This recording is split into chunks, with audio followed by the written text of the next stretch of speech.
नमस्कार स्टूडेंट्स, स्वागत है आप सभी का एक बार फिर से इवोल्यूशन आरएस के इस ऑनलाइन मंच पर। आज हमारी जो चर्चा है वो आप सबको दिख ही रहा है, जैसे साइंस बूस्टर RS 365। इसमें हम क्या करने वाले हैं? बहुत ही मजेदार बात है। इसमें हम क्या करने वाले हैं कि साइंस का जो करंट अफेयर्स है एक साल का RS प्रीलिम्स के लिए, उसके बारे में हम डिस्कस करेंगे। पहले बता देता हूँ आपको कि इसमें हम लगभग 3 लेक्चर के माध्यम से इसको कवर करेंगे, और मेरा ये विश्वास है, वादा है, ठीक है। इसको आप घमंड कह लीजिए, कुछ भी कह लीजिए, लेकिन बात यह है कि 3 लेक्चर में साइंस का जितना भी करंट अफेयर है बिल्कुल व्यवस्थित कराऊंगा, ठीक है। और जिसको देखना है वो देखे, जिसको ना देखना है वो एंजॉय करे, ठीक है। लेकिन एग्जाम में क्वेश्चन छपेंगे यहीं से, ये मेरा वादा है। शुरू करते हैं आज की क्लास बिना किसी देरी के। सबसे पहला आर्टिकल, इसके बारे में डिस्कस करना चाहता हूं मैं। सबसे पहला जो आर्टिकल है हमारे सामने वो क्या है, मैं जाता हूँ। सबसे पहला जो आर्टिकल हमारे सामने है वो ये है कवच, ठीक है। तो कवच के बारे में हमें बात करनी है। तो कवच में क्या है, ये पहली बात तो ये स्वचालित सुरक्षा प्रणाली है। क्या है? स्वचालित सुरक्षा प्रणाली है। स्वचालित सुरक्षा प्रणाली है जो 2012 में हमने TCS, या हम कहें तो train collision avoidance system, TCAS, एक प्रोग्राम लॉन्च किया हमने, जिसके माध्यम से हमने कवच बनाया। अब कवच का यूज क्या है? कवच भारतीय रेलवे द्वारा यूज किया जाने वाला एक सेफ्टी सिस्टम है। ये क्या करता है? दो ट्रेनों को टकराने से रोकता है, बचाता है। अच्छा, कैसे बचाता है? आपको टेक्नोलॉजी पूछेगा ना भाई साहब, वो सिंपल सा तो नहीं पूछेगा। तो TCS में RFID टेक्नोलॉजी यूज होती है, रेडियो फ्रीक्वेंसी आइडेंटिफिकेशन, RFID। पास में आई? RFID टेक्नोलॉजी इसमें यूज हो रही है कवच में। कवच कहाँ यूज हो रहा है? भारतीय रेलवे द्वारा यूज हो रहा है, RFID टेक्नोलॉजी यूज हो रही है। और साथ ही 4G long term evolution, 4G long term evolution techno उस पर भी काम करेगा ये। फोन में भी होता है 4G LT। LT की फुल फॉर्म क्या है? Long term evolution. तो कवच जो है अल्ट्रा फ्राई हाई फ्रीक्वेंसी का यूज करेगा, यानी इसके लिए बात में आ रही है, नेटवर्क की जरूरत पड़ेगी। और नेटवर्क कौन सा? 4G लॉन्ग टर्म इवोल्यूशन वाला। तो अल्ट्रा हाई फ्रीक्वेंसी का, ये पता होना चाहिए। और साथ ही टेक्नोलॉजी जो है RFID, वो भी पता होनी चाहिए।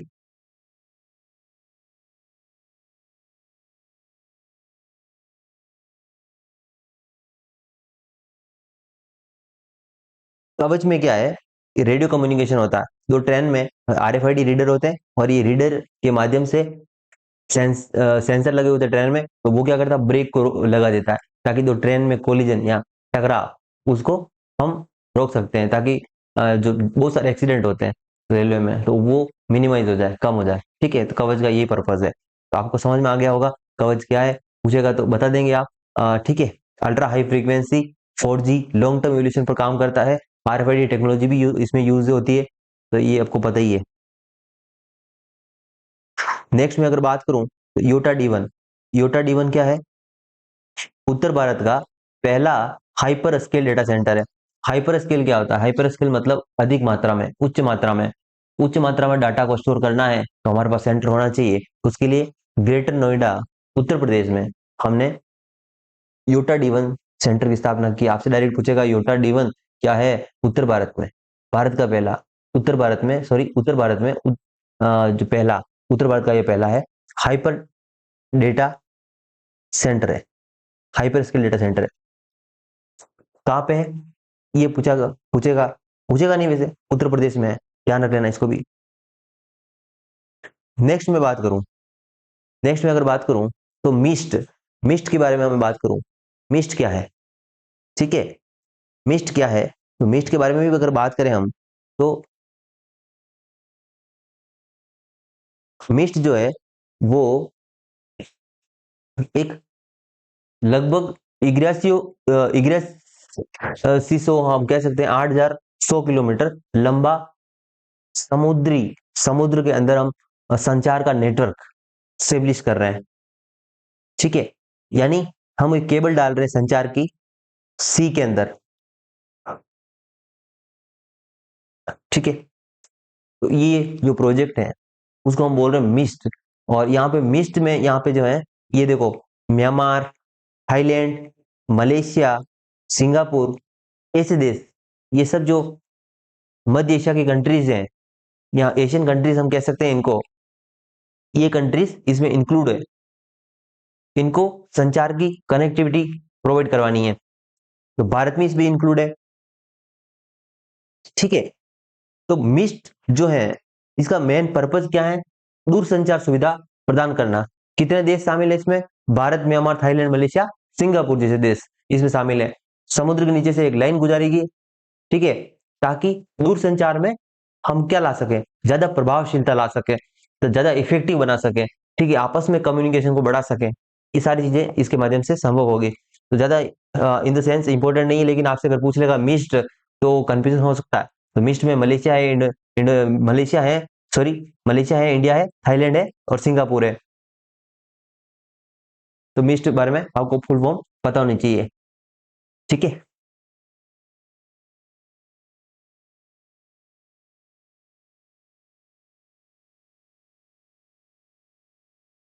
नेक्स्ट मैं बात कर रहा हूं कि dark sky reserve. Dark sky reserve क्या है? डार्क स्काई रिजर्व के बारे में यहाँ बात हो रही है। ठीक है, डार्क स्काई रिजर्व के बारे में यहाँ पे आपके सामने बात होने वाली है। डार्क स्काई रिजर्व है क्या? पहली बात, डार्क स्काई रिजर्व में हम बात करें तो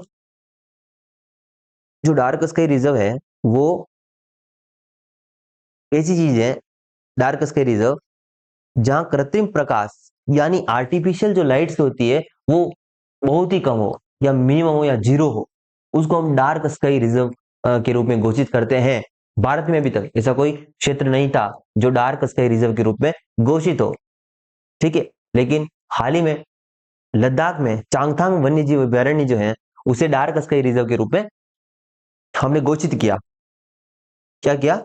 चांगथांग वन्यजीव अभयारण्य जो हेनले लद्दाख है, वहां पे हमने उसको क्या किया? डार्क स्काई रिजर्व के रूप में घोषित किया है। अच्छा, डार्क स्काई रिजर्व कौन घोषित करता है? तो अमेरिका स्थित एक इंटरनेशनल डार्क स्काई एसोसिएशन है। यह एक नॉन प्रॉफिटिंग एजेंसी है, गैर लाभकारी संस्था है, जिसका नाम है इंटरनेशनल डार्क स्काई एसोसिएशन। ये अ, मतलब घोषित करती है, घोषणा करती है कि इस क्षेत्र को हम घोषित करते हैं डार्क स्काई रिजर्व के रूप में। भारत का पहला डार्क स्काई रिजर्व चांगथांग वन्यजीव अभयारण्य हेनले लद्दाख में स्थापित किया गया। अब ये डायरेक्ट सीरीज का फायदा क्या होता है पता? हम जो अंतरिक्ष में देखते हैं, ठीक है, टेलीस्कोप के माध्यम से, तो उसमें सामने जब हम देख रहे हैं तो इनके बीच में जितना हम कहें कि प्रॉब्लम्स आएगी, या प्रॉब्लम्स इन द सेंस क्या, बहुत सारी लाइट्स अगर बीच में आ रही है, ठीक है, तो ये जो देखने उस ब्रह्मांड को हम देखना चाह रहे हैं, ठीक है, और तो वो प्रॉब्लम ज्यादा आती है, यानी इफेक्टिव मैनर में हम उसको देख नहीं पाते किस चीज को, ऑब्जेक्ट को, ठीक है, ब्रह्मांड के। तो टेलीस्कोप की जो इफेक्टिवनेस है वो खत्म हो रही है, कम हो रही है। लेकिन इन क्षेत्रों में इस टेलीस्कोप की जो इफेक्टिवनेस होगी वो 100% होगी। डार्क स्काई रिजर्व का फायदा क्या हो जाएगा? पर्यटन को बढ़ावा देना। पर्यटन कौन सा वाला? जो टेलीस्कोप के माध्यम से ब्रह्मांड को देखना चाहता है। बात समझ में आई आपको? ये है चांगथांग वन्यजीव अभयारण्य में बनने वाला डार्क स्काई रिजर्व, और इसकी घोषणा करती है अमेरिका स्थित एक इंटरनेशनल डार्क स्काई एसोसिएशन ने। भारत में अभी तक कोई ऐसा स्थान नहीं था, ये पहला है, तो इंपॉर्टेंट है।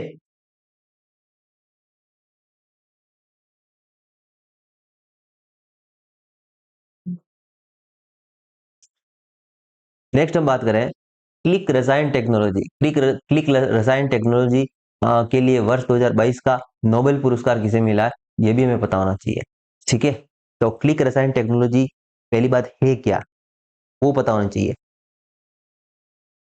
क्लिक रसायन टेक्नोलॉजी में हम यहाँ बात कर रहे हैं सिंपल सी, कि कोई भी अणु या परमाणु जो है, ठीक है, उसका जो कॉम्पोजिशन होता है, उसका जो संगठन होता है, वो अपने ही जैसे लोगों से होगा, अपने जैसे अणुओं से होना चाहिए।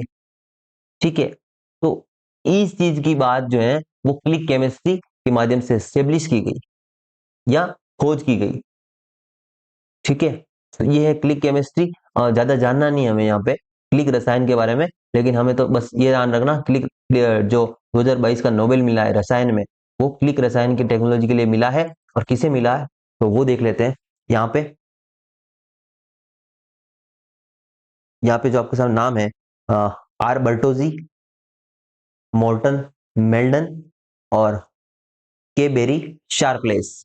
के बेरी शार्पलेस, आर बर्टोजी और मोर्टन मेल्डन, दो तीन नाम है तो उनको आपको ध्यान रखना है। एक तो आर बर्टोजी है, दूसरा कौन सा है, मोर्टन मेल्डन है, तीसरा कौन सा है, बेरी शार्पलेस। ठीक है, तो Bertozzi, Morten Meldal, Barry Sharpless, तीनों के नाम याद रखना। इन्हें रसायन में क्लिक केमिस्ट्री, ठीक है, के लिए नोबेल मिला है, वर्ष 2022 का नोबेल। नाम क्या है तीनों के, तो मैं वापस रिपीट करना चाहता हूँ तीनों के नाम, मुझे पसंद आ गए नाम तीनों। ठीक है, एक तो बल्टोजी है, एक शार्पलेस है, बेरी शार्पलेस, ठीक है, एक मेल्डन है। तो याद ऐसे याद रख सकते हो, किसी चीज को मेल्ट करते हो, ठीक है, तो जैसे लोहे को पिघलाते हैं तो ही तो धारदार चीजें उसकी वो उसकी उपयोगिता सामने आती है। एक लोहा रॉ मटेरियल होगा, उसको पिघला के धार दी जाती है, तभी तो उसका हथियार के रूप में यूज हो पाएगा। उसी तरह मेल्ट करेंगे इस चीज को तो वो शार्प बनेगी, उसमें शार्पनेस आ जाएगी। तो इस तरह याद रखते हैं कि मेल्डन और शार्पलेस, याद हुआ कि नहीं हुआ, हुआ ना। तो कुछ मुश्किल नहीं होता, बस आपकी मंशा है याद करने की चीजों को, तो आसानी से याद हो ही जाती है। ठीक है, तो बल्टो जी को एक्स्ट्रा याद रख लीजिएगा, बाकी मेल्ट करते हैं तो शार्पनेस आती है, तो ऐसे याद रख, बेरी शार्पनेस और, ठीक है, बेरी शार्पनेस और मेल्डन और मेल्डल, मेल्डल नाम है ना उसका, मेल्डन नहीं है, मेल्डल और बल्टोजी। ठीक है, तीनों के नाम याद रखेंगे।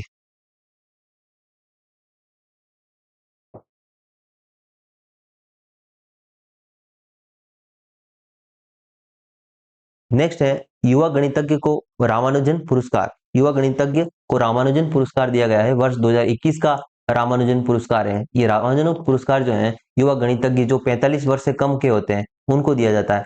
45 वर्ष की उम्र से कम जो युवा गणितज्ञ होते हैं उनको मिलता है, और ये नीना गुप्ता को मिला है वर्ष 2022 का। ठीक है, ज्यामितीय बीज गणित में मिला है ये इनको। ठीक है, बीज गणित के लिए उत्कृष्ट कार्यों के लिए मिला है इनको वर्ष 2021 का नीना गुप्ता को रामानुजन युवा पुरस्कार जो है गणितज्ञ, युवा गणितज्ञ पुरस्कार, रामानुजन पुरस्कार। ठीक है, तो ये आपको ध्यान रखना, 45 वर्ष से कम आयु के लोगों को ही मिलता है। नीना गुप्ता को याद रखना।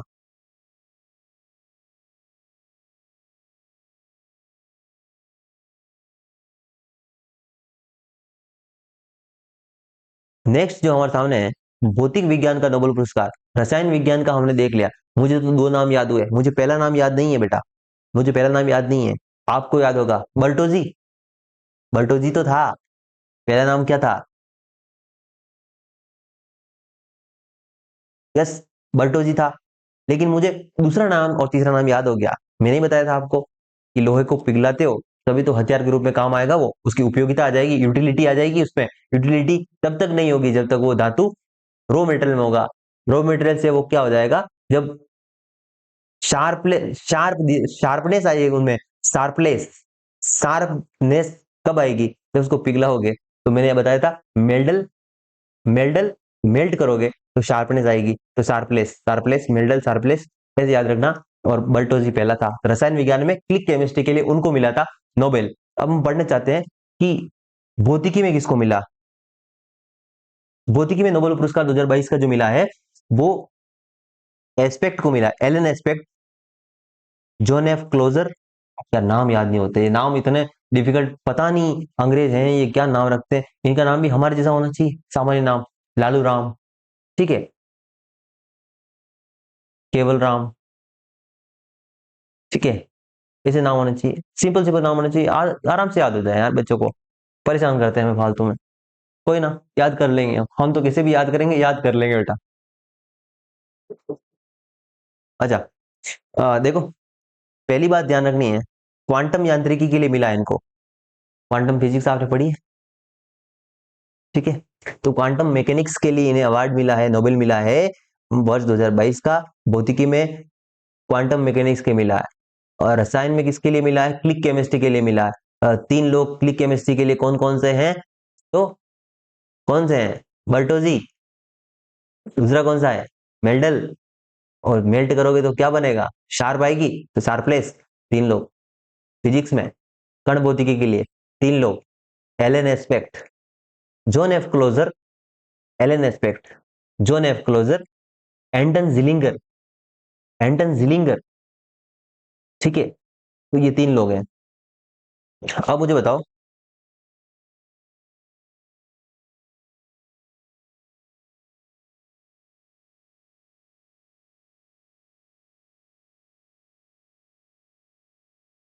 इसको याद करने का कोई आपको तरीका सूझ रहा है क्या? मुझे तो अभी तक नहीं सूझ रहा, मैं सोच ही रहा हूँ इसके बारे में, ठीक है। तो आई थिंक मैं सोच पा रहा हूँ, यहाँ पे थोड़ा सा सोच पा रहा हूँ मैं, ठीक है। तो मैं सोच पा रहा हूँ कि आप कोई एग्जाम दिया, ठीक है, मान लेते हैं, ऐसे हाइपोथेटिकल बात कर रहे हैं थोड़ी सी, ठीक है, ये कोई एग्जाम के लिए रिलेवेंट नहीं है, या कहीं पे लिखने लायक चीज नहीं है, लेकिन हम तो व्यवहारिक बात करते हैं थोड़ी सी, ताकि आपको याद हो जाए और आपके एग्जाम में काम निकल जाए, बस काम चलो बात करते हैं, इससे ज्यादा बात नहीं करते हम, ठीक है। तो आप एलएन के छोरे हैं, एलएन कोटा में, ठीक है, नीट की तैयारी करवाता है। तो एलएन एस्पेक्ट, हम एलएन से ये एक्सपेक्ट कर रहे थे, ठीक है। तो एलन एस्पेक्ट एक नाम हो गया कि मेरा नीट में नंबर एक के, रैंक वन के क्लोज आएगा, यानी क्लोजर, जोन एफ क्लोजर, याद हुआ, एलन से एक्सपेक्ट कर रहे थे, यानी एलन एस्पेक्ट एक नाम हो गया कि मेरी रैंक वन के आसपास रैंक आ जाएगी, तो क्लोज आ जाएगी, तो क्लोजर, जोन एफ क्लोजर, ठीक है। और तीसरा नाम तो आपको याद रखना पड़ेगा, वहां पे बर्टोजी याद किया था ना, या जिलिंगर याद कर लेना, काम चल जाएगा ना, इतने से काम चल जाएगा ना, खुश हो ना, ठीक है। और ये मैं, देखो, मैं कोई मतलब पीछे से बैकग्राउंड बना के लेके नहीं आया है चीज इसको, कि यार मैं यहाँ मुझे जाके ये बताना है बच्चों को, मैंने ये आपके सामने चीज बनाई है, आप भी कर सकते हो, आपको आपका तरीका अच्छा लगे, सुटेबल लगे, उस तरीके से आप याद रख लीजिएगा, और मेरा तरीका आपको अच्छा लगे तो इस तरीके को आप ऑप्ट कर लीजिएगा, कोई दिक्कत नहीं है।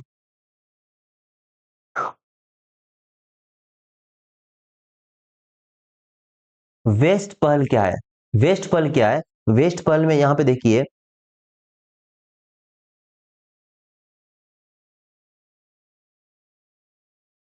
ठीक है, यहाँ पे जो WEST लिखा हुआ है ना, वेस्ट, यहाँ पे वेस्ट का मतलब क्या है, वेस्ट का मतलब है इंजीनियरिंग, एस का मतलब है साइंस, और टी का मतलब है टेक, मतलब इंजीनियरिंग में, विज्ञान में और प्रौद्योगिकी में महिलाओं को, वुमेन्स, क्या बात हुई यहाँ पे, कि महिलाओं को बढ़ावा देना है हमें, वुमेन्स को बढ़ावा देना है,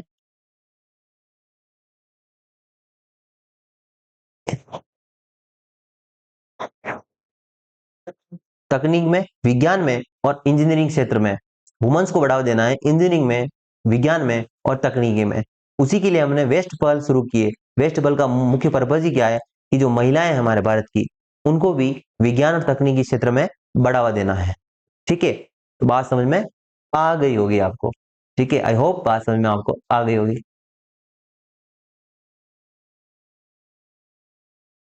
इंडिया का फर्स्ट ग्रेफीन इनोवेशन सेंटर कहाँ स्थापित किया जा रहा है, मोस्ट इंपोर्टेंट है हमारे एग्जाम के दृष्टिकोण से।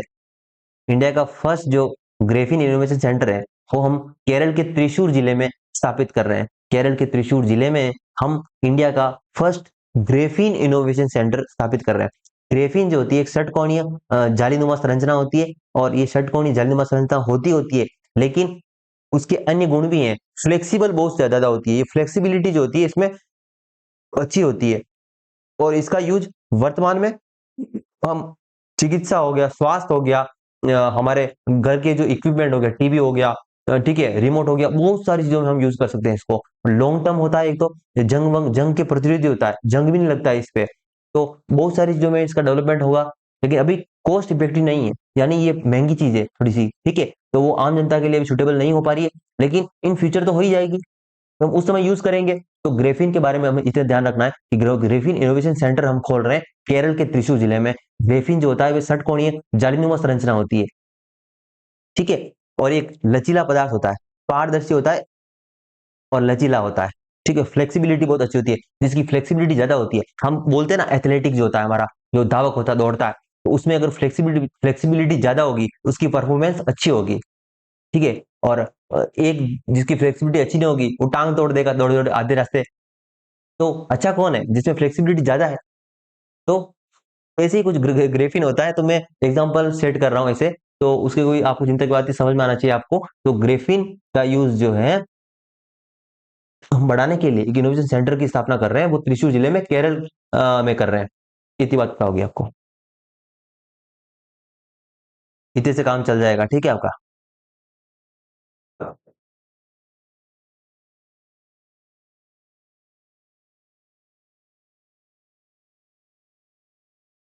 नेक्स्ट बात कर रहे हैं हम नेट ग्रिड की। नेट ग्रिड जो है national intelligence grid, national intelligence grid, ये भी एक डाटा सेंटर ही है। लेकिन ये जो भी असामाजिक तत्व है हमारे समाज में, असामाजिक तत्व का मतलब आतंकवादी और जो राष्ट्र को नुकसान पहुंचाने की हर बार कोशिश करते हैं, तो नेट ग्रिड जो है नेशनल इंटेलिजेंस ग्रिड, वो इन लोगों को ही पकड़ने का काम करती है। पकड़ने का काम टेक्नोलॉजी बेस्ड होगा। अब वो समझ नहीं रहा, जब हम सब कुछ एक्टिविटी फिजिकल कर रहे हैं, यानी प्लानिंग कर रहे हैं बम फोड़ने की, तो वो फिजिकल कर रहे हैं, ठीक है, या कुछ अदर एक्टिविटी कर रहे हैं, कोई आतंकवादी गतिविधि, तो अब वो प्लानिंग करके बैठ के प्लानिंग करे झुंड में, ऐसा कुछ संभव अब नहीं होता। अब सब कुछ टेक्नोलॉजी बेस्ड हो रहा है। तो हमें सरकार को भी ये एक्शन लेना पड़ेगा कि हम उसको उसी की भाषा में समझाए, तो हमें भी टेक्नोलॉजी एडवांस होना पड़ेगा। तो इसलिए इन सेंटर की स्थापना की जा रही है, नेट ग्रिड की, नेशनल इंटेलिजेंस ग्रिड। ये कहाँ बन रहा है? तो ये बेंगलोर में स्थापित हो रहा है। ये इंपॉर्टेंट हमारे लिए, ठीक है। तो नेशनल इंटेलिजेंस जो ग्रिड है उसकी स्थापना कहाँ की जा रही है, वो इंपॉर्टेंट है। ये स्थापना जो है ये बेंगलुरु में, ये आपको ध्यान रखना है।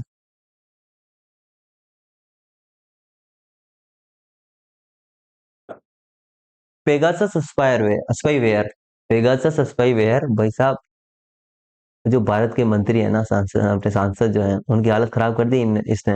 ये एक स्पाईवेयर है, ये क्या करता है कि अपना जो डाटा होता है मोबाइल का, ठीक है, उस डाटा को उसको लीक करता है, उस डाटा का लीकेज करता है ये, उस डाटा को चुराता है, और फिर क्या करता है, फिरौती मांगता है मंत्रियों से, सांसदों से, कि भाई साहब इतने पैसे दे दो, आपकी डिटेल हमारे पास पड़ी है, देख लो ये फोन में आपका चेट है, ये आपने ये कांड करने की ये ऑर्डर दिया था। तो यार भाई बहुत सेंसिटिव डाटा होता है, उसको आप क्या कर सकते हो, बड़ी बड़ी सरकारें गिरा सकते हो उसके माध्यम से। बात समझ में आ रही है आपको? ये कोई आम बात नहीं है। डाटा का आज इतना वास्ट लेवल पे हम यूज कर रहे हैं, और उसके जो प्रोज हैं और कॉन्स है, उसको अगर समझने बैठे ना, तो मल्टी, मतलब हम समझ सकते हैं मल्टी बिलियन डॉलर में उसकी रेट्स हैं, और बोलियां लगती है। और एक तरह से ये फिरौती वाला काम भी हो रहा है, ठीक है, दबाव बनाया जाता है, तो गलत चीजें भी हैं, तो रॉन्ग एक्टिविटी में ज्यादा इसका यूज हो रहा है। तो स्पाईवेयर जो है ये इजरायली कंपनी का स्पाईवेयर है, एक एनएसओ ग्रुप है, इजराइल की कंपनी, ठीक है, उसको लाइसेंस दिया इजराइल ने। ये आपको पता होना चाहिए, ठीक है, ये आपको पता होना चाहिए कि एक इजराइल की कंपनी है, एनएसओ, एनएसओ ग्रुप है, उसने डेवलप किया इसको, और ये एक स्पाईवेयर है जो फोन में आ जाता है और फिर किसी की डाटा को लीक करता है, इतना पता होना चाहिए। जोरावर के बारे में बात सुनिए। जोरावर जो है ये आर्म फाइटिंग व्हीकल है, Indian light tank, Indian light tank. ये हमने भारत और चीन की सीमा पर जो है स्टेब्लिश किया है, पूर्वी लद्दाख में, ठीक है, पूर्वी लद्दाख में। चीन का जो हम अरुणाचल प्रदेश और वो जो एरिया है उस पर ज्यादा ऑक्यूपाई कर रहा है वो, चीन का तो पूरा मतलब वहां पे गांव बस गया है। अभी रिसेंट में हमने देखा था वहां विलेज डेवलप कर रहा है चीन, और अरुणाचल प्रदेश को वो लेना चाहता है। और अरुणाचल प्रदेश प्रदेश को वो छीनना क्यों चाहता है, वो भी कभी हम हिस्ट्री पढ़ेंगे, तो उसमें वाटर का भी एक इश्यू है, वाटर, वाटर ब्रह्मपुत्र का जो वाटर है, ठीक है, और वो जो टेरिटरी है वो ज्यादा स्ट्रेटेजिकल इंपोर्टेंस वाली, रणनीतिक इंपोर्टेंस वाली भी है, तो उस हिसाब से भी वो लेना चाहता है। तो वहां पे हमने जोरावर को एक लाइट टैंक है, बस इतना पता होना चाहिए, जोरावर जिसको हमने भारत और चीन की सीमा पर नियुक्त किया, अपॉइंट किया। स्टार्ट कार्यक्रम। स्टार्ट कार्यक्रम क्या है? स्टार्ट कार्यक्रम के बारे में थोड़ा सा देख लेते हैं कि स्टार्ट कार्यक्रम जो है वो इसरो ने, ठीक है, जो हमारे ग्रेजुएट स्टूडेंट्स हैं, ग्रेजुएट स्टूडेंट जो ग्रेजुएशन चल रही है, ठीक है, इन ग्रेजुएट स्टूडेंट को स्पेस साइंस और टेक्नोलॉजी का अवेयरनेस प्रोवाइड करवाएगा। ये क्या करवाना? एक ऑनलाइन सिस्टम के माध्यम से हम क्या करेंगे, जो हमारे स्टूडेंट्स हैं उनको online space science and technology awareness training देंगे। ये स्टार्ट है। स्टार्ट के बारे में आपको पता होना चाहिए कि स्टार्ट का मेन पर्पस क्या है। तो ये जो हमारे एकेडमिक या इंस्टीट्यूशन जो है, ठीक है, उनको ट्रेनिंग प्रोवाइड करवाएगा, यानी उनको साइंस और स्पेस से रिलेटेड जो भी जानकारियां हैं, बेसिक्स जो, ठीक है, उनके बारे में अवेयरनेस देगा ये। तो स्टार्ट कार्यक्रम इसरो का कार्यक्रम है, इसके माध्यम से ट्रेनिंग दी जाएगी जो हमारे स्कॉलर्स हैं या जो हमारे ग्रेजुएट्स हैं, ठीक है, उनको। पीएसएलवी C55, पीएसएलवी, देखिए पीएसएलवी जो C55 है, ये इंपॉर्टेंट इसलिए है कि इसने हाल ही में दो उपग्रहों को लॉन्च किया है। एक तो है टेलियोस टेलियोस 2 और ल्यूमेलाइट 4। ये सिंगापुर के हैं सैटेलाइट दोनों। सिंगापुर के दो सैटेलाइट टेलियोस 2 और ल्यूमेलाइट 4, इन दो सैटेलाइट को इसरो के पीएसएलवी C55 ने लॉन्च किया है। आपसे पूछ लेगा टीलियोस 2 और ल्यूमेलाइट 4 हाल ही में लॉन्च किए गए किस, ठीक है, रॉकेट यान के माध्यम से। उसमें पीएसएलवी, जीएसएलवी, एसएसएलवी या एसएलवी ऐसे नाम दे देगा। तो उसमें आपको जो रॉकेट लॉन्च जो सिस्टम हमारा, तो पीएसएलवी C55 है। C55 की हाल ही में उड़ान हुई थी, तो ये आपको इंपॉर्टेंट है, ध्यान रखनी है। टाइफा 1 क्या है? केन्या जैसा देश। यार ये केन्या, ये जो है ये अफ्रीकन कंट्रीज, ये तो बहुत गरीब कंट्रीज है, इनकी तो इतनी हैसियत है नहीं कि सैटेलाइट ऐसे लॉन्च कर सके। इन्होंने अपना पहला, केन्या ने अपना पहला earth observation satellite, earth observation satellite generally जो है ये भूतुल्यकाली जो कक्षा होती है, 36,000 किलोमीटर की जो कक्षा होती है, उसमें लॉन्च किए जाते हैं। 36,000 किलोमीटर वाली कक्षा में लॉन्च किए जाते हैं। अर्थ ऑब्जर्वेशन सैटेलाइट टाइफा 1 लॉन्च किया है केन्या ने। तो टाइफा 1 का संबंध केन्या से है। ये अर्थ ऑब्जर्वेशन सैटेलाइट है, केन्या का पहला। बस इतनी जानकारी आपको पता होनी चाहिए। टाइफा 1 ये केन्या का पहला अर्थ ऑब्जर्वेशन सैटेलाइट है।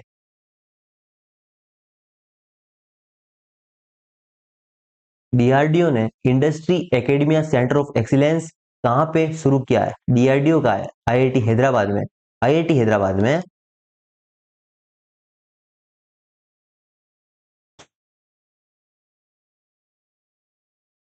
डीआरडीओ ने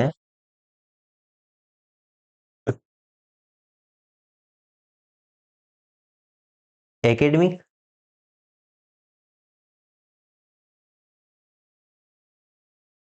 एकेडमिया प्लस एक्सीलेंस, ये सेंटर शुरू कहाँ किया?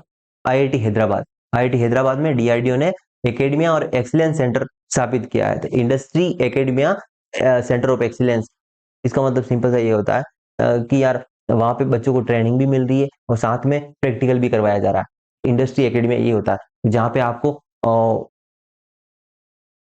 वर्क में यानी किसी उद्योग में आप काम भी कर रहे हो, आपको सैलरी भी मिल रही है और ट्रेनिंग भी मिल रही है, दोनों साथ साथ हो रहा है। ऐसा इंडस्ट्री एकेडमिया ये एक मॉडल होता है, ठीक है, ये पता होना चाहिए। ऐसा सेंटर जो एक्सीलेंस सेंटर है वो डीआरडीओ ने कहाँ स्टेब्लिश किया है? आईआईटी हैदराबाद में। आईआईटी हैदराबाद में, ये इंपॉर्टेंट है।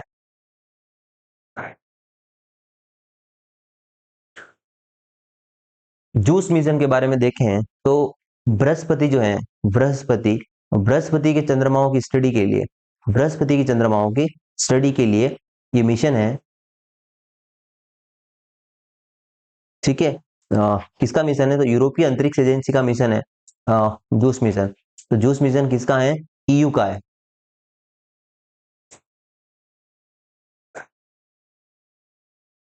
ईयू का है, ठीक है, यूरोपियन यूनियन का है जूस मिशन। और किससे संबंधित है? तो बृहस्पति से संबंधित है।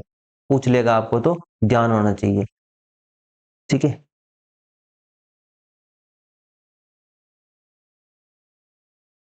सबसे पहले मैं बात करूंगा आपसे स्काई रूट के बारे में। देखो, ये स्काई रूट क्या है? ये स्पेस के सेक्टर में भारत का पहला स्टार्टअप है। स्काई स्काई के क्षेत्र में, सॉरी, स्पेस के क्षेत्र में भारत का पहला क्या है? स्टार्टअप है। स्टार्टअप का मतलब यहाँ पे निजी स्टार्टअप है ये काम क्या कर रहा है भैया? जो स्काई रूट है एरोस्पेस, ये पहला अपना रॉकेट भी बना चुका है। आपको नाम बताना है उसका, विक्रम एस। आपने नाम सुना है विक्रम एस? ये इसका पहला रॉकेट है जो इसने डेवलप किया। ठीक है, तो इसी ने, इसी प्राइवेट स्टार्टअप ने, जो स्पेस के सेक्टर में पहला है स्काई रूट इंडिया का, जिसने विक्रम एस अपना पहला रॉकेट भी स्टेब्लिश कर दिया, लॉन्च कर दिया। विक्रम एस नाम इंपोर्टेंट है, विक्रम एस भी। इसी ने 3D प्रिंटेड क्रायोजेनिक इंजन का भी टेस्ट किया। हाल ही में स्काई रूट एरोस्पेस ने 3D प्रिंटेड क्रायोजेनिक इंजन का टेस्ट किया। ये क्रायोजेनिक टेक्नोलॉजी क्या होती है? क्रायोजेनिक टेक्नोलॉजी में क्या होता है कि जो प्रपल्सन सिस्टम होता है या फ्यूल जो होता है, कोई भी रॉकेट जब लॉन्च होगा, ऊपर जाएगा, तो इसके लिए ईंधन चाहिए ना, इसके लिए फ्यूल चाहिए, ईंधन। वो ईंधन जो होगा, उस ईंधन का जो सिस्टम है, वो ईंधन, तो वो ईंधन जो होगा उसका टेम्परेचर माइनस में होता है। इसमें माइनस में 283 और -183 लगभग, इतने जो टेम्परेचर, लो लेवल के टेम्परेचर होते हैं क्रायोजेनिक टेक्नोलॉजी में। क्रायो का मतलब होता है निम्न ताप, क्रायो मतलब लो। ठीक है, तो क्रायोजेनिक टेक्नोलॉजी में क्या होता है कि जो प्रणोदक होता है या प्रपल्सन सिस्टम होता है, या हम ईंधन कहते हैं रॉकेट का, वो माइनस टेम्परेचर वाला होता है, वही क्रायोजेनिक टेक्नोलॉजी होती है। उसी का 3D वर्जन जो है, 3D प्रिंटेड क्रायोजेनिक इंजन, ये डेवलप किया है स्काई रूट ने हाल ही में, टेस्ट किया था इसका। ठीक है, इतना पता होना चाहिए। अब ये मैंने विक्रम एस बताया, तो विक्रम एस भी स्काई रूट कंपनी नहीं, भारतीय स्टार्टअप है ये स्काई रूट। इसने, इसी स्काई रूट ने ये विक्रम एस डेवलप किया। और एक हमारा जो इसरो है और इन स्पेस है, अब आपको कंफ्यूजन हो जाएगा ये इन स्पेस क्या है। जो हमारा इसरो है उसका भी एक पीएसयू है। पीएसयू मतलब पब्लिक सेक्टर अंडरटेकिंग ही है। पीएसयू जो इसरो है उसके अंडर में ही एक उसकी विंग है, उसकी एक कमांड है, उसकी यहाँ एक कमान है, हम कह दें, सॉरी कमांड नहीं, कमान। मतलब इसरो की एक बॉडी के रूप में मान लेते हैं इसको, जो क्या काम करती है, जो इसका स्पेस के जो भी इक्विपमेंट है और जो भी किसी दूसरे देश के मतलब सैटेलाइट लॉन्च करना है, तो ये वाणिज्यिक विंग है एक तरह से, जो स्पेस के सेक्टर में इसरो के जितने भी लेन देन होगी वाणिज्यिक, ठीक है, व्यापार, स्पेस का जो स्पेस के सेक्टर का जो व्यापार होगा, वो अभी इसको सौंप दिया, इन स्पेस को। ये 2019 में बनी थी और इसरो के अंडर में आती है, और एक सरकारी उपक्रम है, ये सार्वजनिक उपक्रम है, पीएसयू है ये, और इसरो के अंडर में आता है। और दूसरी बात, ये वाणिज्यिक काम करता है। ठीक है, अब कोई भी देश चाह रहा है कि भाई साहब, इसरो को बोल रहा है कि मेरे सैटेलाइट लॉन्च करने हैं 4, तो ये डील किससे होगी? ये इन स्पेस से होगी, अब इसरो से डायरेक्ट नहीं होगी। पास में ही आपको, तो एक मिशन चलाया था हमने, प्रारंभ मिशन। प्रारंभ मिशन के अंतर्गत ही हमने, इसरो और इन स्पेस ने और कुछ अलग अदर रिसर्चर्स ने मिलकर एक सैटेलाइट हमने बना दिया, और सैटेलाइट को विक्रम एस के माध्यम से हमने छोड़ा। तो ये विक्रम एस किसने डेवलप किया था? भारत का पहला स्टार्टअप जो निजी क्षेत्र का है, स्काई रूट ने डेवलप किया था। स्काई रूट क्या करता है? लॉन्चिंग व्हीकल बना रहा है, रॉकेट बना रहा है। इसके अंदर का कंटेंट जो वहां छोड़ के आना हमें, सैटेलाइट कौन बना रहा है? सैटेलाइट कोई अलग बना रहा है, वो प्रारंभ मिशन के तहत बन रहा है। प्रारंभ मिशन के तहत सैटेलाइट बनाया इन स्पेस, और इसरो ने मिलकर इन्होंने सहयोग दिया, और फिर सैटेलाइट को लॉन्च करने का काम विक्रम एस ने किया। अब इस विक्रम एस को किसने बनाया? इस रॉकेट को किसने बनाया? इस रॉकेट को बनाने का काम किसने किया? तो स्काई रूट ने किया। स्काई रूट भारत का पहला स्टार्टअप है स्पेस के सेक्टर में। बात पूरी आपको क्लियर हो गई होगी यहाँ पे।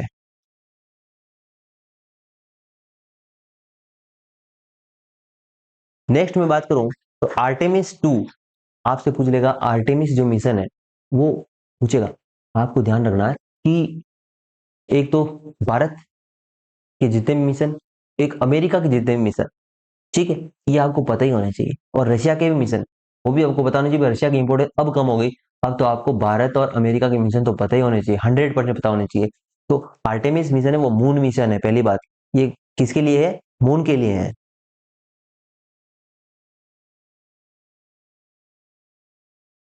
और इस आर्टेमिस मिशन में हम पहली बार एक महिला जिसका नाम है कृष्णा कोच, इंपॉर्टेंट है, मोस्ट इंपॉर्टेंट है, मैं आपको वापस कह रहा हूं, आगाह कर रहा हूं, मोस्ट इंपॉर्टेंट।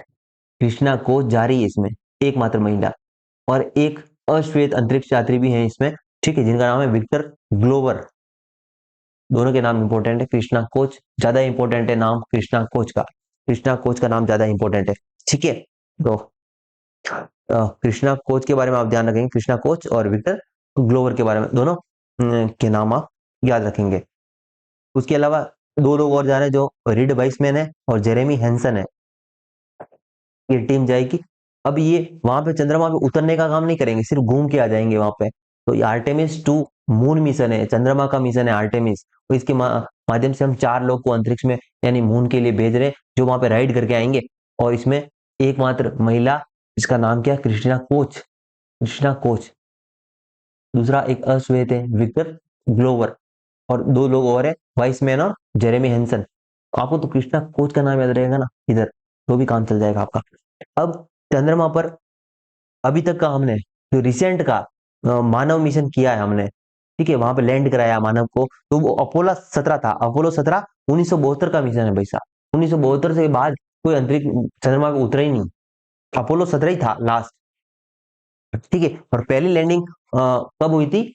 1969 में हुई थी, अपोलो 11 के माध्यम से। तो ये अपोलो 11 और अपोलो 17 इंपोर्टेंट, कभी भी आपको एग्जाम पूछते हैं ना, अपोलो 17 और अपोलो 11, आपको लगता है यार ये क्यों पूछ रहा, पुराना हो गया।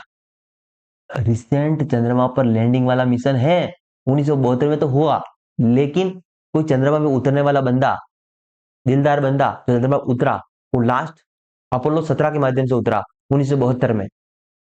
और ये भी जो है उतरेंगे नहीं, ये सिर्फ राइड करके आ जाएंगे। पास में ही आपको ये 4 लोग हैं, ठीक है।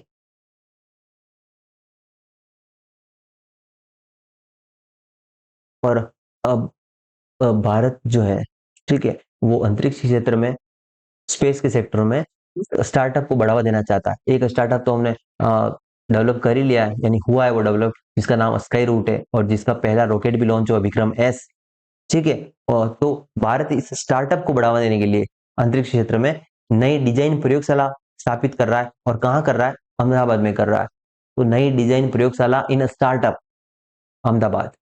और इन स्टार्टअप वाले लोगों को 1 करोड़ रुपए की हम सीड मनी भी दे रहे हैं, सीड फंड दे रहे हैं 1 करोड़ को। भाई साहब आप स्पेस सेक्टर में आ जाओ, कुछ रिसर्च करो, कुछ इनोवेशन करो, उसको भी बढ़ावा दे रहे हैं, ठीक है। नेक्स्ट बात करें, लॉन्च व्हीकल मार्क 3। ये जितने भी आपको मार्क, कभी आपको नाम मिले ना, मार्क, मार्क नाम मिले पीछे, मार्क, तो वो जीएसएलवी है, जियो स्टेशनरी लॉन्चिंग व्हीकल, जीएसएलवी, जियो स्टेशनरी यानी भूस्थितिक। भूस्थितिक कौन सी कक्षा होती है? जो 35,000 36,000 किलोमीटर वाली कक्षा है ना, वो भूस्थितिक कक्षा होती है। और ये मार्क सीरीज उसी की है। तो LVM-3 जो है, इसने क्या, एक यूके की, यानी ब्रिटेन की एक वन वेब ग्रुप है, वन वेब समूह, उसके 36 उपग्रह हाल ही में लॉन्च किए हैं। तो ये सबसे इंपॉर्टेंट क्यों? अब LVM-3 आप बोलोगे इंपॉर्टेंट क्यों? LVM-3 जो है, ये सबसे भारी मिशन था, यानी सबसे हेवी वेट लेके गया अभी तक का। तो सबसे भारी मिशन है ये LVM-3। LVM-3 वन वेब के जो यूके स्थित एक ग्रुप है, उसकी 36 सैटेलाइट लेके गया ये। तो LVM-3 सक्सेस है, सबसे भारी भी है। तो आपको पता ही होगा, जियो स्टेशनरी के जो सैटेलाइट है, जीएसएलवी जो है, वो उसमें Mark 1 Mark 2 Mark 3 चलता है सीरीज, वो 1 टन 1.5 टन उतने ले जाता है ना और देखो रेंज कितनी है, 36,000 किलोमीटर, हाईएस्ट रेंज पे ले जा रहा है, तो बड़ी बात है। तो LVM-3 के बारे में याद रखेंगे। हरिकोटा से इसकी लॉन्चिंग हुई थी, सतीश धवन अंतरिक्ष स्टेशन श्री हरिकोटा, आंध्र प्रदेश। निसार के बारे में हम बात करें, मोस्ट इंपोर्टेंट लगा लीजिए इसको तो। यार ये तो छूटने की संभावना है नहीं वैसे। मोस्ट इंपोर्टेंट, नासा और इसरो के बीच में एक synthetic aperture radar, synthetic aperture radar क्या होता है, ये दो बैंड पर काम करता है, एक एस बैंड होती है और एक एल बैंड होती है। अच्छा, एस और एल बैंड में क्या होता है कि अलग अलग फ्रीक्वेंसी की बैंड होती है। ये सैटेलाइट क्या होगा, पृथ्वी पर किसी भी ऑब्जेक्ट को इसके माध्यम से एस और एल बैंड निकालेगा और उस ऑब्जेक्ट पर पेनिट्रेट करेगा, और उस ऑब्जेक्ट की न केवल भौतिक आवरण बल्कि उसके अंदर की जो केमिकल कंपोजिशन है या रासायनिक जो संगठन है उसका, वो भी बता सकते हैं। यानी पृथ्वी पर कहीं पर भी, ठीक है, एक फिक्स टेरिटरी मार्क कर ली इन्होंने कि इस टेरिटरी पर हम ये Nisar, NASA ISRO synthetic aperture radar launch करेंगे। तो इसका उद्देश्य क्या है, इसका उद्देश्य है कि अर्थ के ऑब्जेक्ट को सेंस करना। तो ये दो बैंड को यूज कर रहा है, एस और एल बैंड को यूज कर रहा है। और इसका मुख्य उद्देश्य क्या है, तो जो पृथ्वी की टोपोग्राफी है या विरूपण है, यानी अर्थ की जो आकृति है वो कैसी है, कहीं पे ऊंचा है कहीं उबड़ खाबड़ है, इनको भी ये स्टडी करेगा। साथ ही ये हमारा बायोमास जो है, ठीक है, स्थल पे कितना बायोमास है उसको भी अध्ययन करेगा। प्रकृति, प्राकृतिक जो संसाधन है अर्थ पे उनका भी अध्ययन करेगा, मानचित्रण करेगा, उनकी निगरानी करेगा। और बर्फ की चादरों, कितना बर्फ बचा हुआ है, जलवायु परिवर्तन जो हो रहा है ना, उसकी स्टडी भी करने का काम करेगा। यानी कभी भी आपके आरएस में ऐसा एग्जाम में क्वेश्चन आ जाए ना, निसार का मेन पर्पज क्या है, उसमें चार पांच ऑप्शन दिए हो और ऐसा कुछ लगे ना आपको कि सतह विरूपण अध्ययन, स्थलीय बायोमास, प्राकृतिक संसाधन मानचित्रण, जलवायु परिवर्तन, ठीक है, बर्फ की चादर, ग्लेशियर, तो उसमें सब लगा देना आप, ठीक है। तो आपको समझ में आ गया निसार का मेन पर्पज क्या है, दो बैंड यूज कर रहा है, एक एस बैंड और एक दूसरी एल बैंड, ठीक है, और एक सिंथेटिक अपर्चर रडार है। मेन उद्देश्य क्या कि पृथ्वी पर प्राकृतिक संसाधन और जलवायु परिवर्तन, इनके कारकों को, इनकी स्टडी करने का काम है। लेकिन मेन पर्पज एक ही होता है, और दूसरा पर्पज ये भी होता है कि सिक्योरिटी पर्पज भी होता है, कि किसी दूसरे देश की हम निगरानी भी कर रहे हैं सैटेलाइट के माध्यम से। ये एक हिडन बात है, लेकिन बताई नहीं जाती, लेकिन इससे ये हो ही होते ही काम। जैसे भारत का नाविक बना, ठीक है, जो भारत का इंडियन रीजनल नेविगेशन सिस्टम है, नाविक, नाविक करके है, तो नाविक की रेंज 1500 किलोमीटर की टेरिटरी है। तो कई भाई साहब नाविक जो है वो पाकिस्तान की निगरानी नहीं करेगा, करेगा ना, उसी तरह से ये भी करते हैं। तो वो कोई बड़ी बात नहीं है, और वो मतलब उनको ही पता है, हमको पता है, तो वो चिंता की बात है ही नहीं। लेकिन नाविक का पर्पज, मेन पर्पज ये भी नहीं था, नाविक का मेन पर्पज तो रीजनल है ना, क्षेत्रीय है, लेकिन उसका यूज तो हम इंटरनेशनल लेवल पे कर रहे हैं। बार्ड, ये बार्ड एआई क्या है, बार्ड एआई क्या है, तो गूगल ने इसको डेवलप किया है। गूगल की एक चैट सेवा है, चैट सेवा है गूगल की, ठीक है। चैट सेवा ये कृत्रिम बुद्धिमत्ता, आर्टिफिशियल इंटेलिजेंस बेस्ड है। यानी क्या है कि ये बार्ड एआई क्या है, बार्ड एआई में क्या होता है कि भाई साहब, अभी तक हम समझते थे मानव सबसे ज्यादा बुद्धिमान है, यानी मानव जो सोचता है उसका प्रिडिक्शन नहीं किया जा सकता, उसका पूर्वानुमान नहीं लगाया जा सकता। लेकिन समय के साथ विज्ञान ने प्रगति की, ऐसी टेक्नोलॉजी हमने डेवलप कर ली जिसके माध्यम से हम मानव नेक्स्ट कदम क्या रखेगा ये हम सोच सकते हैं। ऐसा कैसे सोच पा रहे हैं, ऐसा इसलिए सोच पा रहे हैं कि आप अपने दैनिक जो गतिविधियां करते हैं उसमें एक पैटर्न होता है, एक पैटर्न होता है। उसमें क्या होता है कि अपने हैबिचुअल जितने भी एक्शन होते हैं, जितने भी आप व्यवहारिक एक्शन होते हैं आपके, तो वो एक तरह से सिमिलर होते हैं। आप उसको ऑब्जर्व नहीं कर पाते, लेकिन टेक्नोलॉजी कर लेती है, ठीक है। रोज जैसे आप खाना खाते हो 10 बजे खाते हो ना, तो वो एक रूटीन चला आ रहा है, ठीक है। आप किसी को एक फ्रीक्वेंसी पे गाली देते हो, तो वो हमेशा उसी फ्रीक्वेंसी पे आप रखोगे, इस तरह से। ये तो एग्जाम्पल, नॉर्मल एग्जाम्पल हो गए, ठीक है। तो सोचते हुए एक तरीका सोचते हो, ठीक है।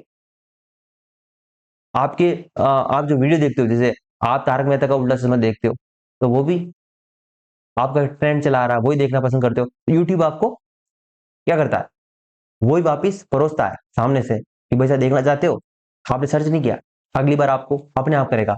ये ऑटोमेटेड सिस्टम है, ये आर्टिफिशियल इंटेलिजेंस है। आप जो भी देख रहे हो नेक्स्ट टाइम आपको अपने आप वो रिप्रेजेंट होगा यूट्यूब पे।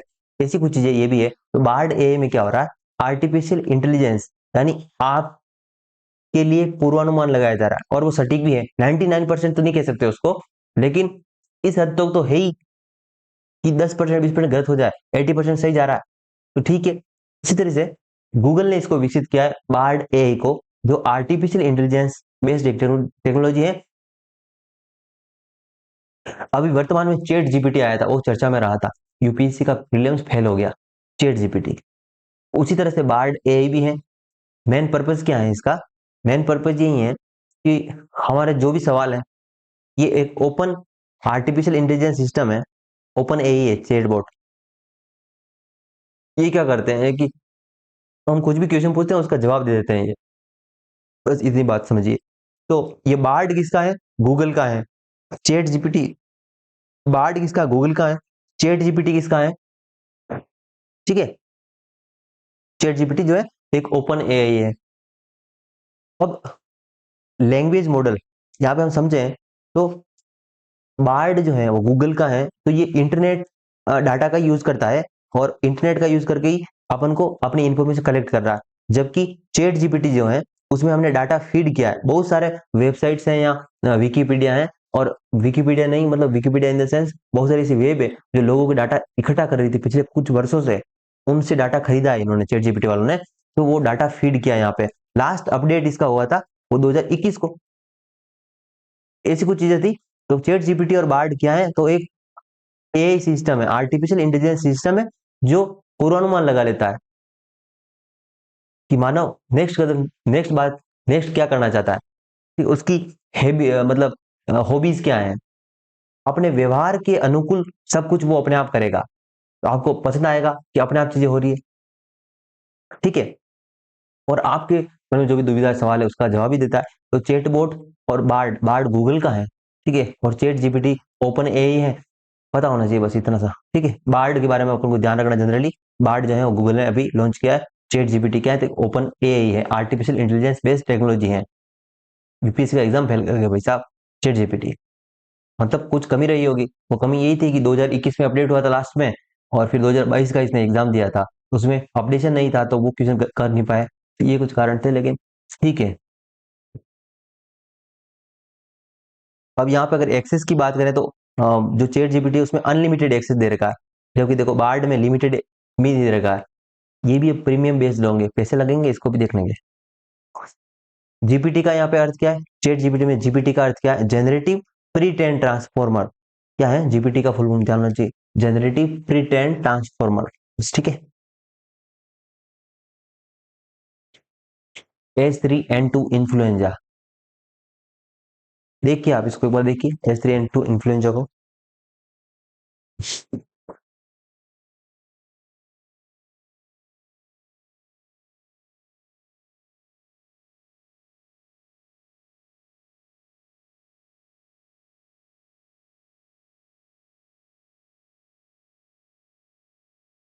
H3N2 जो इन्फ्लुएंजा है, ये एक वायरस जनित रोग है, ठीक है। हमारे श्वसन तंत्र को प्रभावित करता है, यानी श्वसन का संक्रमण कर देता है। अब आरपीएससी ने आरएस का ही ये क्वेश्चन है, आरएस का ही ये क्वेश्चन आपको दिखा रहा हूं ताकि सबूत भी दे पाऊं कि यार ऐसे क्वेश्चन आते हैं। जापानी इंसेफेलाइटिस का कारक विषाणु मनुष्य शरीर के इस हिस्से को संक्रमित करता है, मस्तिष्क को करता है। ये 2018 का क्वेश्चन है, 2018 या 21 का होना चाहिए, 2018 का होना चाहिए मेरे हिसाब से। ये क्वेश्चन पूछा है आरएस में। आपको पूछेगा अगली बार H3N2, तो बता देंगे ना, H3N2 इन्फ्लुएंजा हमारा श्वसन तंत्र को प्रभावित करता है, एक वायरस जनित रोग है H3N2 इन्फ्लुएंजा, बस इतना ही ध्यान रखना है।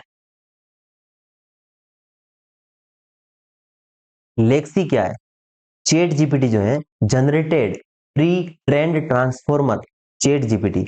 ये एक चैट जीपीटी जो है ये एक ओपन एआई है। इसी ओपन एआई ने क्या किया, भारत में अपना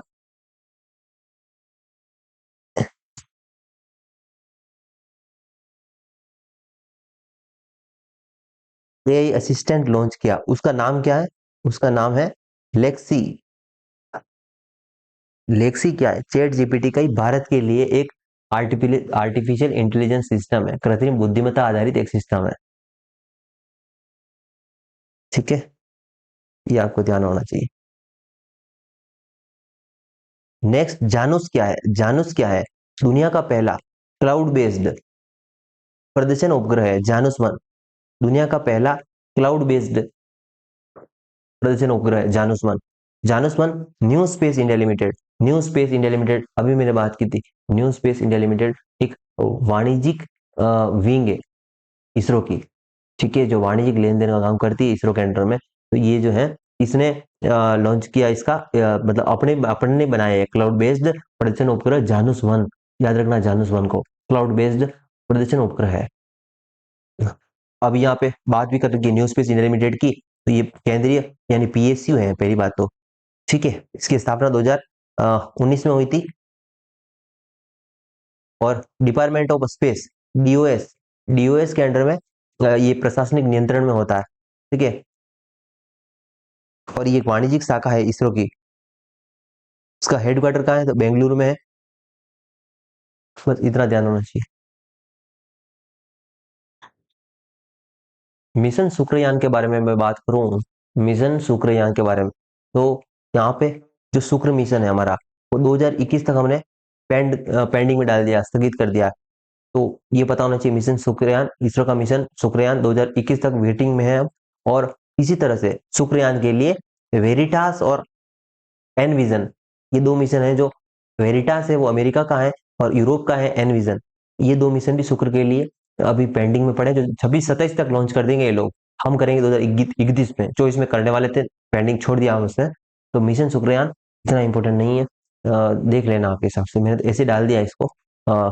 शायद ये स्लाइड इतनी इंपॉर्टेंट है नहीं।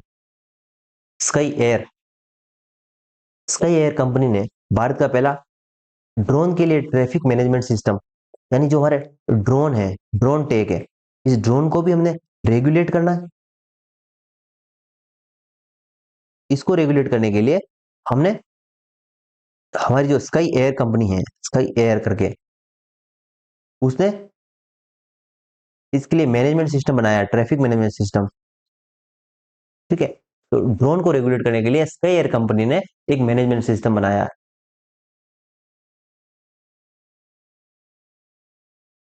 जो ट्रैफिक को रेगुलेट करेगा, ड्रोन के ट्रैफिक को। तो ये आपको पता होना चाहिए। अब हमारी जो बात होने वाली है वो National Genome Editing and Training Centre की। National Genome Editing and Training Centre हम खोलना जा रहे हैं। अभी इसके बाद जो नेक्स्ट आर्टिकल आ रहा है उसमें जीनोम की बात होगी, जीनोम एडिटिंग की बात होगी, तो वहां पे हम समझ लेंगे। अभी सब इसे समझ लीजिए कि genome Editing and Training Centre हम मोहाली पंजाब में खोल रहे हैं। इंपोर्टेंट ये है, जीनोम एडिटिंग ट्रेनिंग सेंटर हम मोहाली पंजाब में स्टेब्लिश कर रहे हैं। बारोस क्या है? बारोस क्या है? भारत का पहला आईआईटी मद्रास की एक इंक्यूबेटेड फर्म है। आईआईटी मद्रास की एक फर्म है, इसने इसको डेवलप किया है, बारोस को। ये क्या है? एक भारत आधारित इंडिजीनियस, ठीक है, ऑपरेटिंग सिस्टम है। ऑपरेटिंग सिस्टम, जो फोन का ऑपरेटिंग सिस्टम होता है ना हमारा, वैसे ही ये इंडिजीनियस यानी भारतीयों द्वारा निर्मित, भारतीयों द्वारा निर्मित एक ऑपरेटिंग सिस्टम है। बारोस नाम है इसका, आईआईटी मद्रास ने इसको निर्मित किया, ये पता होना चाहिए, आईआईटी मद्रास द्वारा डेवलप्ड है।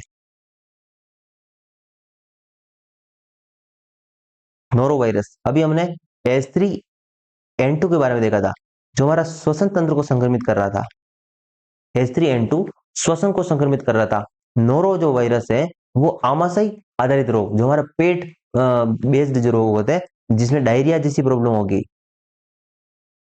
ये भी प्रॉब्लम होगी, ये नोरो वायरस से होती है। केरल में इसको डिटेक्ट किया गया, और ये डायरिया जैसी प्रॉब्लम्स, ठीक है, प्रॉब्लम क्रिएट करता है। तो ये नोरो वायरस आमाशय आधारित रोगों की उत्पत्ति का कारण बनेगा, जबकि H3N2 श्वसन आधारित रोगों का कारण बनेगा। ये क्वेश्चन आरएस में आया हुआ था 2018 का। मैंने बताया कि जो जापानी इंसेफेलाइटिस है वो किस अंग को प्रभावित करता है, या किस सिस्टम को प्रभावित करता है, तो मस्तिष्क को कर रहा था, मस्तिष्क को। इस तरह से नोरो वायरस आमाशय को करता है, और H3N2 जो है इन्फ्लुएंजा वायरस जो है वो श्वसन तंत्र को कर रहा। तो ये पता होना चाहिए आपको दोनों रोगों के बारे में। ठीक है, इनकोवेक, इनकोवेक क्या है? इंट्रा इंडिया की ये फर्स्ट है, ये आपको पता होना चाहिए। ये इंडिया का फर्स्ट है, इंडिया का फर्स्ट है ये।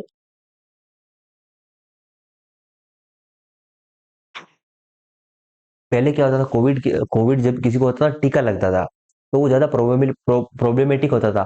अब हमने क्या किया, इसको नाक में डालकर ही हम यूज कर सकते हैं, ऐसी वैक्सीन बना दी, इसको नाक में डालो नोजल के माध्यम से। इंट्रानोजल वैक्सीन है इनकोवेक ने, जो है इंट्रानोजल कोविड वैक्सीन जो है ये कोविड वैक्सीन है।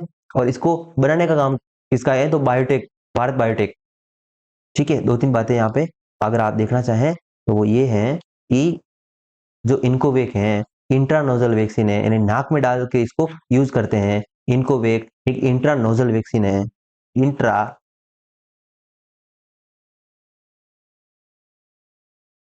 नोजल,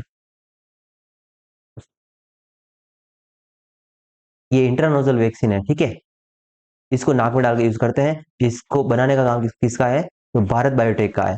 दो तीन बातें याद रखना इनकोवेक के बारे में, बस इससे काम हो जाएगा। और ये भारत का फर्स्ट है इंट्रानोजल वैक्सीन, इनकोवेक, इनकोवेक का नाम याद रखना।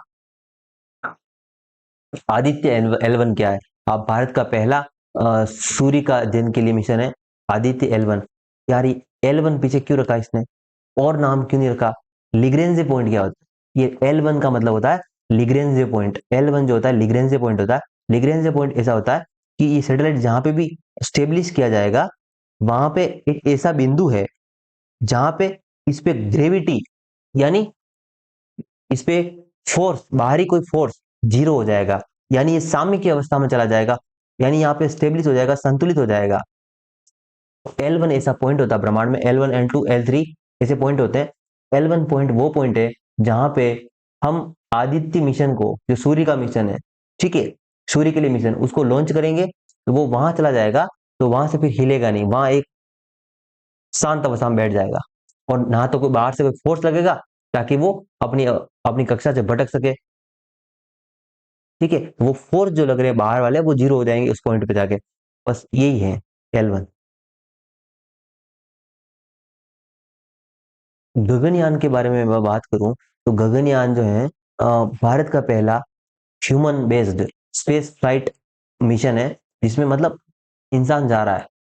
तो भारत का पहला इंसानी मिशन कौन सा है, यानी मानव मिशन कौन सा है, तो वो गगनयान ही है, जिसके माध्यम से हम मानव को अंतरिक्ष में भेज रहे हैं। ठीक है, तो जनरली ये ध्यान रख लेना कि मानव जाएगा ना अंतरिक्ष में, तो वो सबसे निम्न जो भू कक्षा होती है, लियो जो होती है, लो अर्थ ऑर्बिट, उसी में जाता है।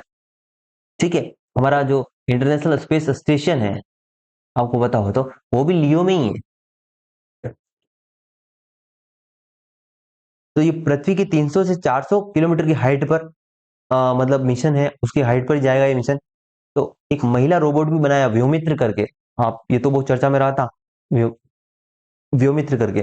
तो व्योमित्र का संबंध भी गगनयान से ही है। गगनयान भारत का पहला ह्यूमन बेस्ड मिशन है, मानव आधारित मिशन है, और ये जो है निम्न भूकक्षा में मतलब जाएगा, लियो तक जाएगा। कि उससे ऊपर जाना अस्तित्व का संकट आ जाएगा। ठीक है, तो लियो तक ही भेजे जाते हैं मिशन, मानव आधारित मिशन।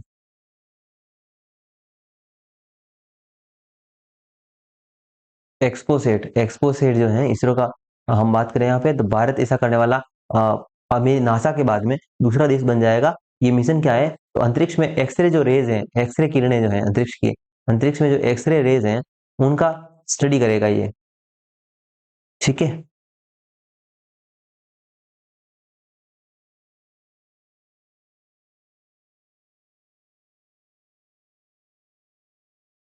एक्सरे किरणों के अध्ययन हेतु हम इसे लॉन्च कर रहे हैं। अगर ये लॉन्च सक्सेस हो गया तो नासा के बाद विश्व का दूसरा देश बन जाएगा भारत, एक्सपोसेट के लिए। तो एक्सपोसेट का संबंध जो है वो एक्स किरणों से है, कंफ्यूज नहीं होना बस। मोस्ट इंपोर्टेंट,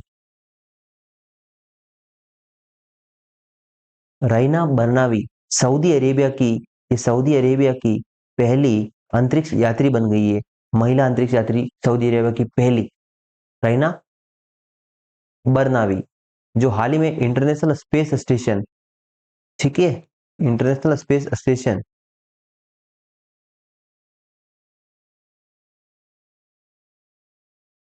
ठीक है,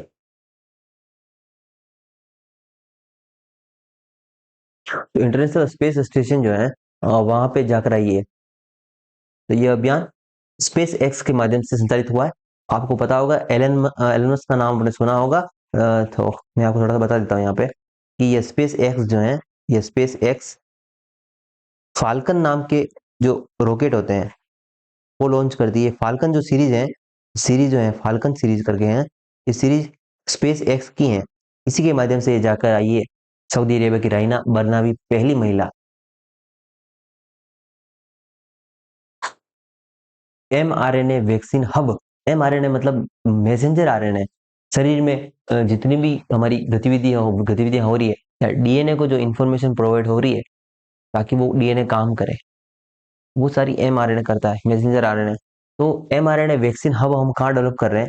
ये हम हैदराबाद में कर रहे हैं। मोस्ट इंपोर्टेंट है, mRNA हब जो है हम अहमदाबाद में स्थापित कर रहे हैं।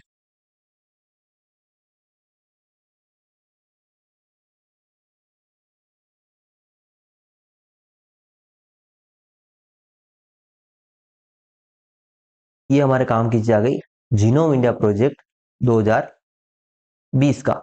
जीनोम इंडिया प्रोजेक्ट 2020 में हमने लॉन्च किया था।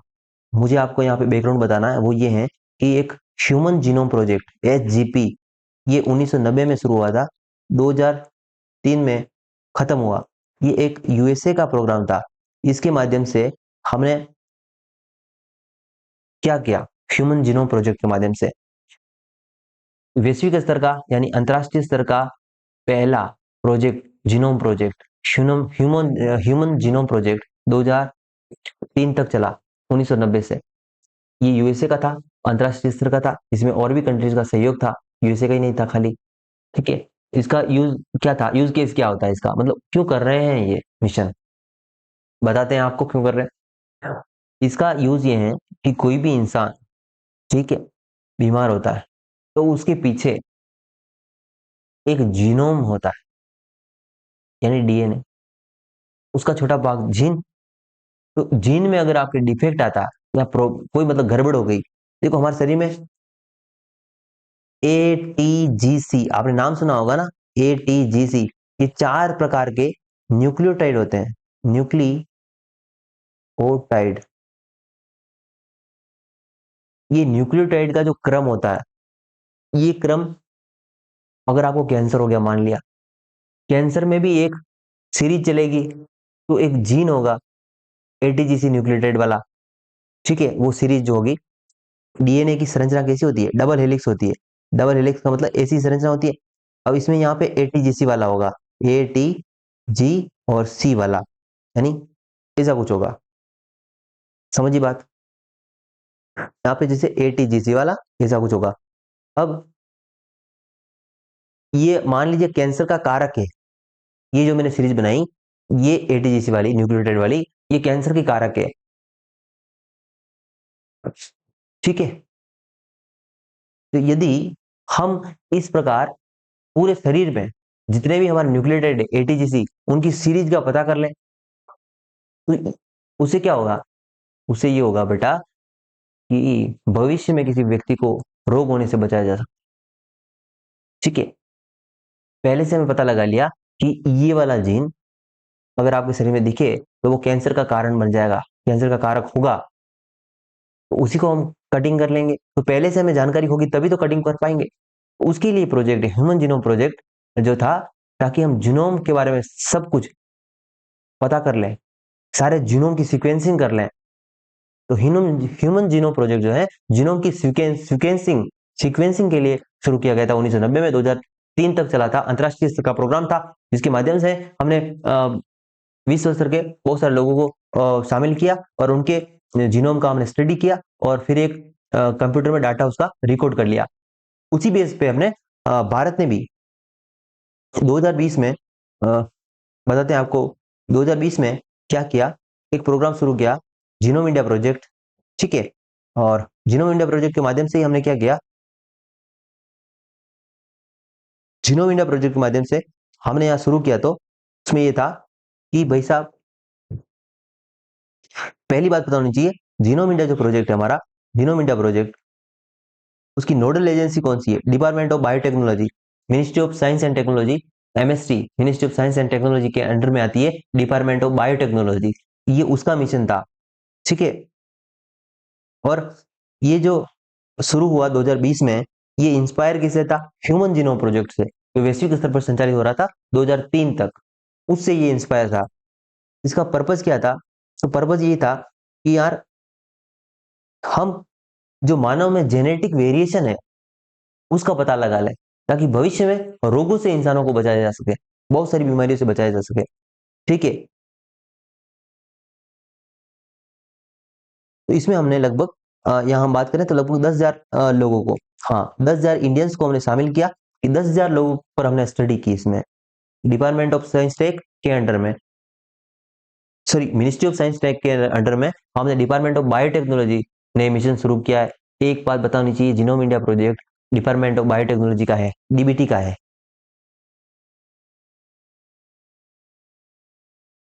पहली बात बतानी चाहिए, मिशन किसका है, डिपार्टमेंट ऑफ बायोटेक्नोलॉजी का है। मिशन कब का है, 2020 का है। इसके माध्यम से हमने कितने लोगों पर स्टडी किए, 10,000 लोगों पर स्टडी किए। क्या किया है, जीनोम की सीक्वेंसिंग की है, जीनोम का हमने अनुक्रमण किया है।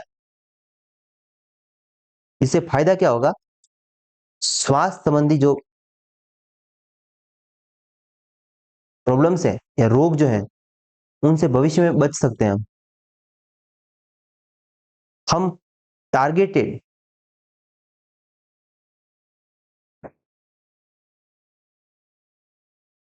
यानी हम अब टारगेटेड ड्रग का भी विकास कर सकेंगे। Targeted drug in the sense कि हमारे शरीर का जो भाग प्रभावित होगा, उसी पे हम उसी के लिए हम क्या बनाएंगे, दवाई बनाएंगे। तो ये कब हो पाएगा, जब हम जीनोम की सीक्वेंस कर लेंगे।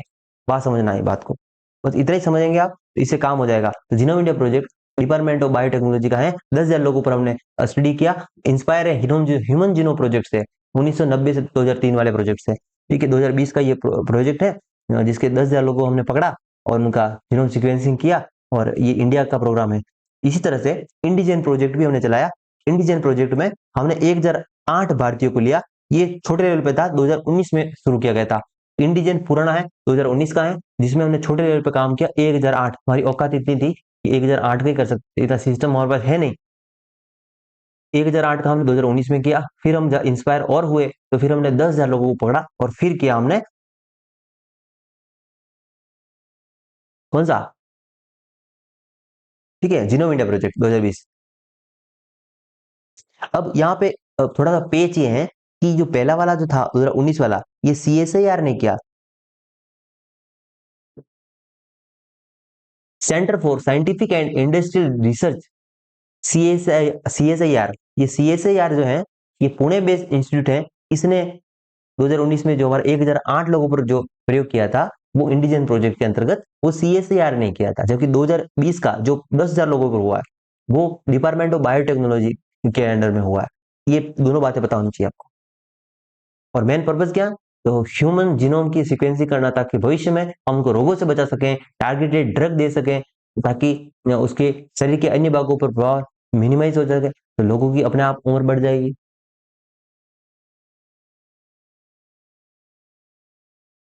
देखो, जो हमारा ह्यूमन जीनोम प्रोजेक्ट था ना, ये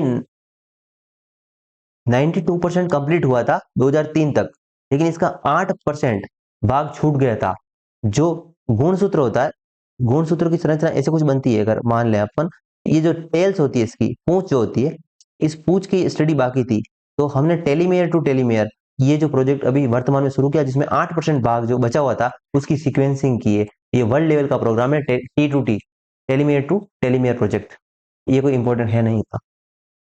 ये इंसो, अब देखिए यहाँ पे थोड़ा सा, इंसा कोग करके है, इंसा कोग। ये इंसा कोग क्या है, इंसा कोग क्या है, ये इंसा कोग क्या है, तो ये जो है, हमने जो कोविड आया था हमारा SARS-CoV-2, उसको जो पैदा करने वाली जो जीन है, उसके बारे में स्टडी, ठीक है। और उससे कैसे बचा जा सकता है भविष्य में, उसके लिए हमने ये काम किया है।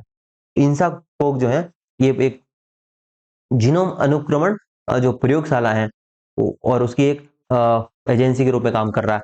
ठीक है, ये पता होना चाहिए आपको। इंसा कोक के बारे में भी अगर आपको पूछे तो इंसा कोक का भी जीनोम सीक्वेंसिंग से रिलेटेड है, रिलेशन है। और कब का रिलेशन है, तो कोविड वाला जो है उसका रिलेशन इससे है। तो इतना बता देना आप तो काम हो जाएगा।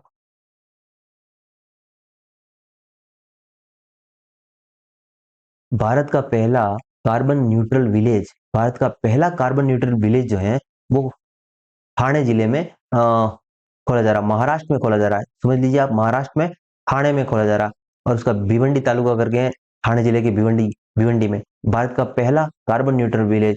कार्बन न्यूट्रल भारत की पॉलिसी जो है, भारत को कार्बन न्यूट्रल कब तक बनना है, 2070 तक। भारत ने ये एक शपथ ली है कि हम 2070 तक कार्बन न्यूट्रल हो जाएंगे। ये भी एग्जाम के दृष्टिकोण से इंपॉर्टेंट है कि भारत ने घोषणा कब तक की है कि हम न्यूट्रल हो जाएंगे। तो ये जो है ये कब तक हो जाएंगे, 2070 तक। ये भी पता होना चाहिए आपको। नेक्स्ट मैं यहाँ बात करने जा रहा हूँ अग्नि प्राइम मिसाइल की। अग्नि प्राइम मिसाइल जो है एक बैलिस्टिक मिसाइल है और surface to surface ballistic missile है। इस मिसाइल की रेंज जो होने वाली है वो 1000 से 2000 किलोमीटर की है। Surface to surface ballistic missile, ballistic missile जो है ये काम क्या करती है, प्रक्षेपास्त्र जो होता है उसको ले जाने का काम करती है। ठीक है, अग्नि प्राइम नाम है। और ये है कैसी टाइप की, surface to surface, S to S है, सरफेस टू सरफेस है। ये ध्यान रखना आप, तो इंपॉर्टेंट चीज तो जो है वो यही है कि ये आप ध्यान रखें, गलती नहीं करें कि ये सरफेस टू सरफेस है। रेंज कितनी है, तो 1000 से 2000 किलोमीटर की रेंज है। और ये दो स्टेज है इसमें, जो रॉकेट इसका जो है मतलब ये बनी हुई है जो, ऐसे कुछ मान लीजिए आप, इसमें अगर दो स्टेज है और दोनों ठोस है।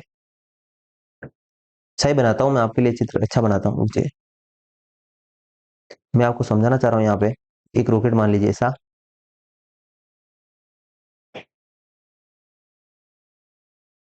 इसमें जो स्टेज बनी हुई है, ये जो दोनों स्टेट है, दोनों जो है स्टेज है, दोनों सॉलिड है, ठोस है। ठीक है, और स्टेज दो है और दोनों सॉलिड है, और रेंज इसकी 1000 से 2000 किलोमीटर की है। ये एक surface to surface ballistic missile है, सतह से सतह मार करने वाली बैलिस्टिक मिसाइल है। भारत ने अभी तक 6 बैलिस्टिक मिसाइल बनाई है अग्नि सीरीज में, ये छठी है, इससे पहले 5 बना चुके हैं हम। ठीक है, तो ये देखो, ये क्वेश्चन पूछा है आरएस में, आरएस में क्वेश्चन पूछा है कि दृश्य सीमा से परे, यानी जिसको कोई देख नहीं सके, जिसका किसी पर नजर नहीं पड़े, ऐसी हवा से हवा में मार करने वाली स्वदेशी तकनीक आधारित रक्षा अनुसंधान और डीआरडीओ द्वारा, मतलब ठीक है, प्रक्षेपास्त्र कौन सा है, इसका आंसर अस्त्र है। ये अस्त्र 2018 में न्यूज में था, बहुत ज्यादा न्यूज में था, इसलिए उसने पूछा। तो अभी करंट में जो भी न्यूज में है उसके बारे में हम बात करेंगे ही, लेकिन ये अग्नि प्राइम भी न्यूज में रहा, तो अग्नि प्राइम बारे में हमको सब कुछ जानकारी मिल गई। पहली तो सरफेस टू सरफेस है, सीमा इसकी जो 1000 से 2000 किलोमीटर की होगी। आपको शायद पता होगा कि अग्नि सीरीज में ही हमने एक ऐसी मिसाइल बनाई थी जो इंटर कॉन्टिनेंटल है, यानी एक महाद्वीप से दूसरी महाद्वीप तक जा सकेगी, 5000 किलोमीटर की रेंज तक वाली।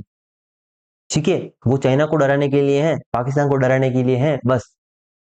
इसकी रेंज तो 1000 से 2000 किलोमीटर की है प्राइम की। और सरफेस टू सरफेस ये मोस्ट इंपॉर्टेंट है, इसको भूल कर गलती आप नहीं करेंगे, सरफेस सरफेस भूलना भूलना नहीं है। अच्छा, ये अग्नि, पृथ्वी, त्रिशूल ये जो बनी है, इसकी सोच कहाँ से निकली, तो integrated missile guided missile development programme, IGMDP, IGMDP integrated, ये आप एक बार पढ़िए, इसको पढ़िए। तो मैं पानी पी लेता हूँ।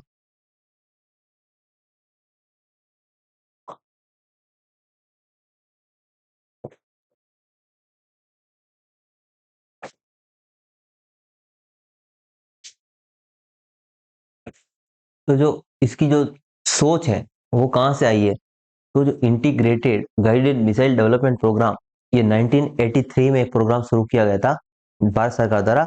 और ये सोच थी एपीजे अब्दुल कलाम की कि हमें मिसाइल टेक्नोलॉजी में कुछ काम करना चाहिए, आत्मनिर्भर बनना चाहिए। तो 2012 तक हमने इस काम को पूरा कर लिया। और इसी के तहत हम, ट्रिक है इसकी पटना, ट्रिक क्या है इसकी पटना, पटना में मतलब पी मतलब पृथ्वी, अग्नि, त्रिशूल, नाग और आकाश, ये 3 प्रकार की, सॉरी, ये 5 प्रकार की मिसाइलें हमने IGMDP integrated guided missile development programme, जो देन थी एपीजे अब्दुल कलाम की 1983, और 1983 से हमने 2012 के बीच में इन सब मिसाइलों को डेवलप कर लिया। और उसमें पृथ्वी, अग्नि, त्रिशूल, नाग और आकाश, पटना शामिल है, पटना, ठीक है। तो अब इसमें से कौन कौन सी सतह से हवा वाली है, कौन सी सतह सतह वाली है, तो वो ध्यान होना चाहिए। तो पृथ्वी जो है वो पृथ्वी मतलब पृथ्वी, पृथ्वी पर ही रहेगी, सरफेस टू सरफेस, ठीक है। अग्नि, अग्नि जो है वो अग्नि रेंज वाली है, वो सरफेस टू एयर है, ध्यान रख लेना, सरफेस टू एयर है अग्नि। और ये बैलिस्टिक मिसाइलें हैं, बैलिस्टिक मिसाइल है ये, ठीक है। और दूसरी त्रिशूल, त्रिशूल जो है ये सरफेस टू एयर है, त्रिशूल भी सरफेस टू एयर है। नाग जो है एंटी टैंक मिसाइल है, यानी किसी टैंक पर रखकर छोड़ी जा सकती है उसको, तो नाग एंटी टैंक है। और सरफेस टू एयर में आकाश भी शामिल है। आपको अग्नि, त्रिशूल और आकाश के बारे में अगर पूछ लें तो तीनों जो है वो सरफेस टू एयर है,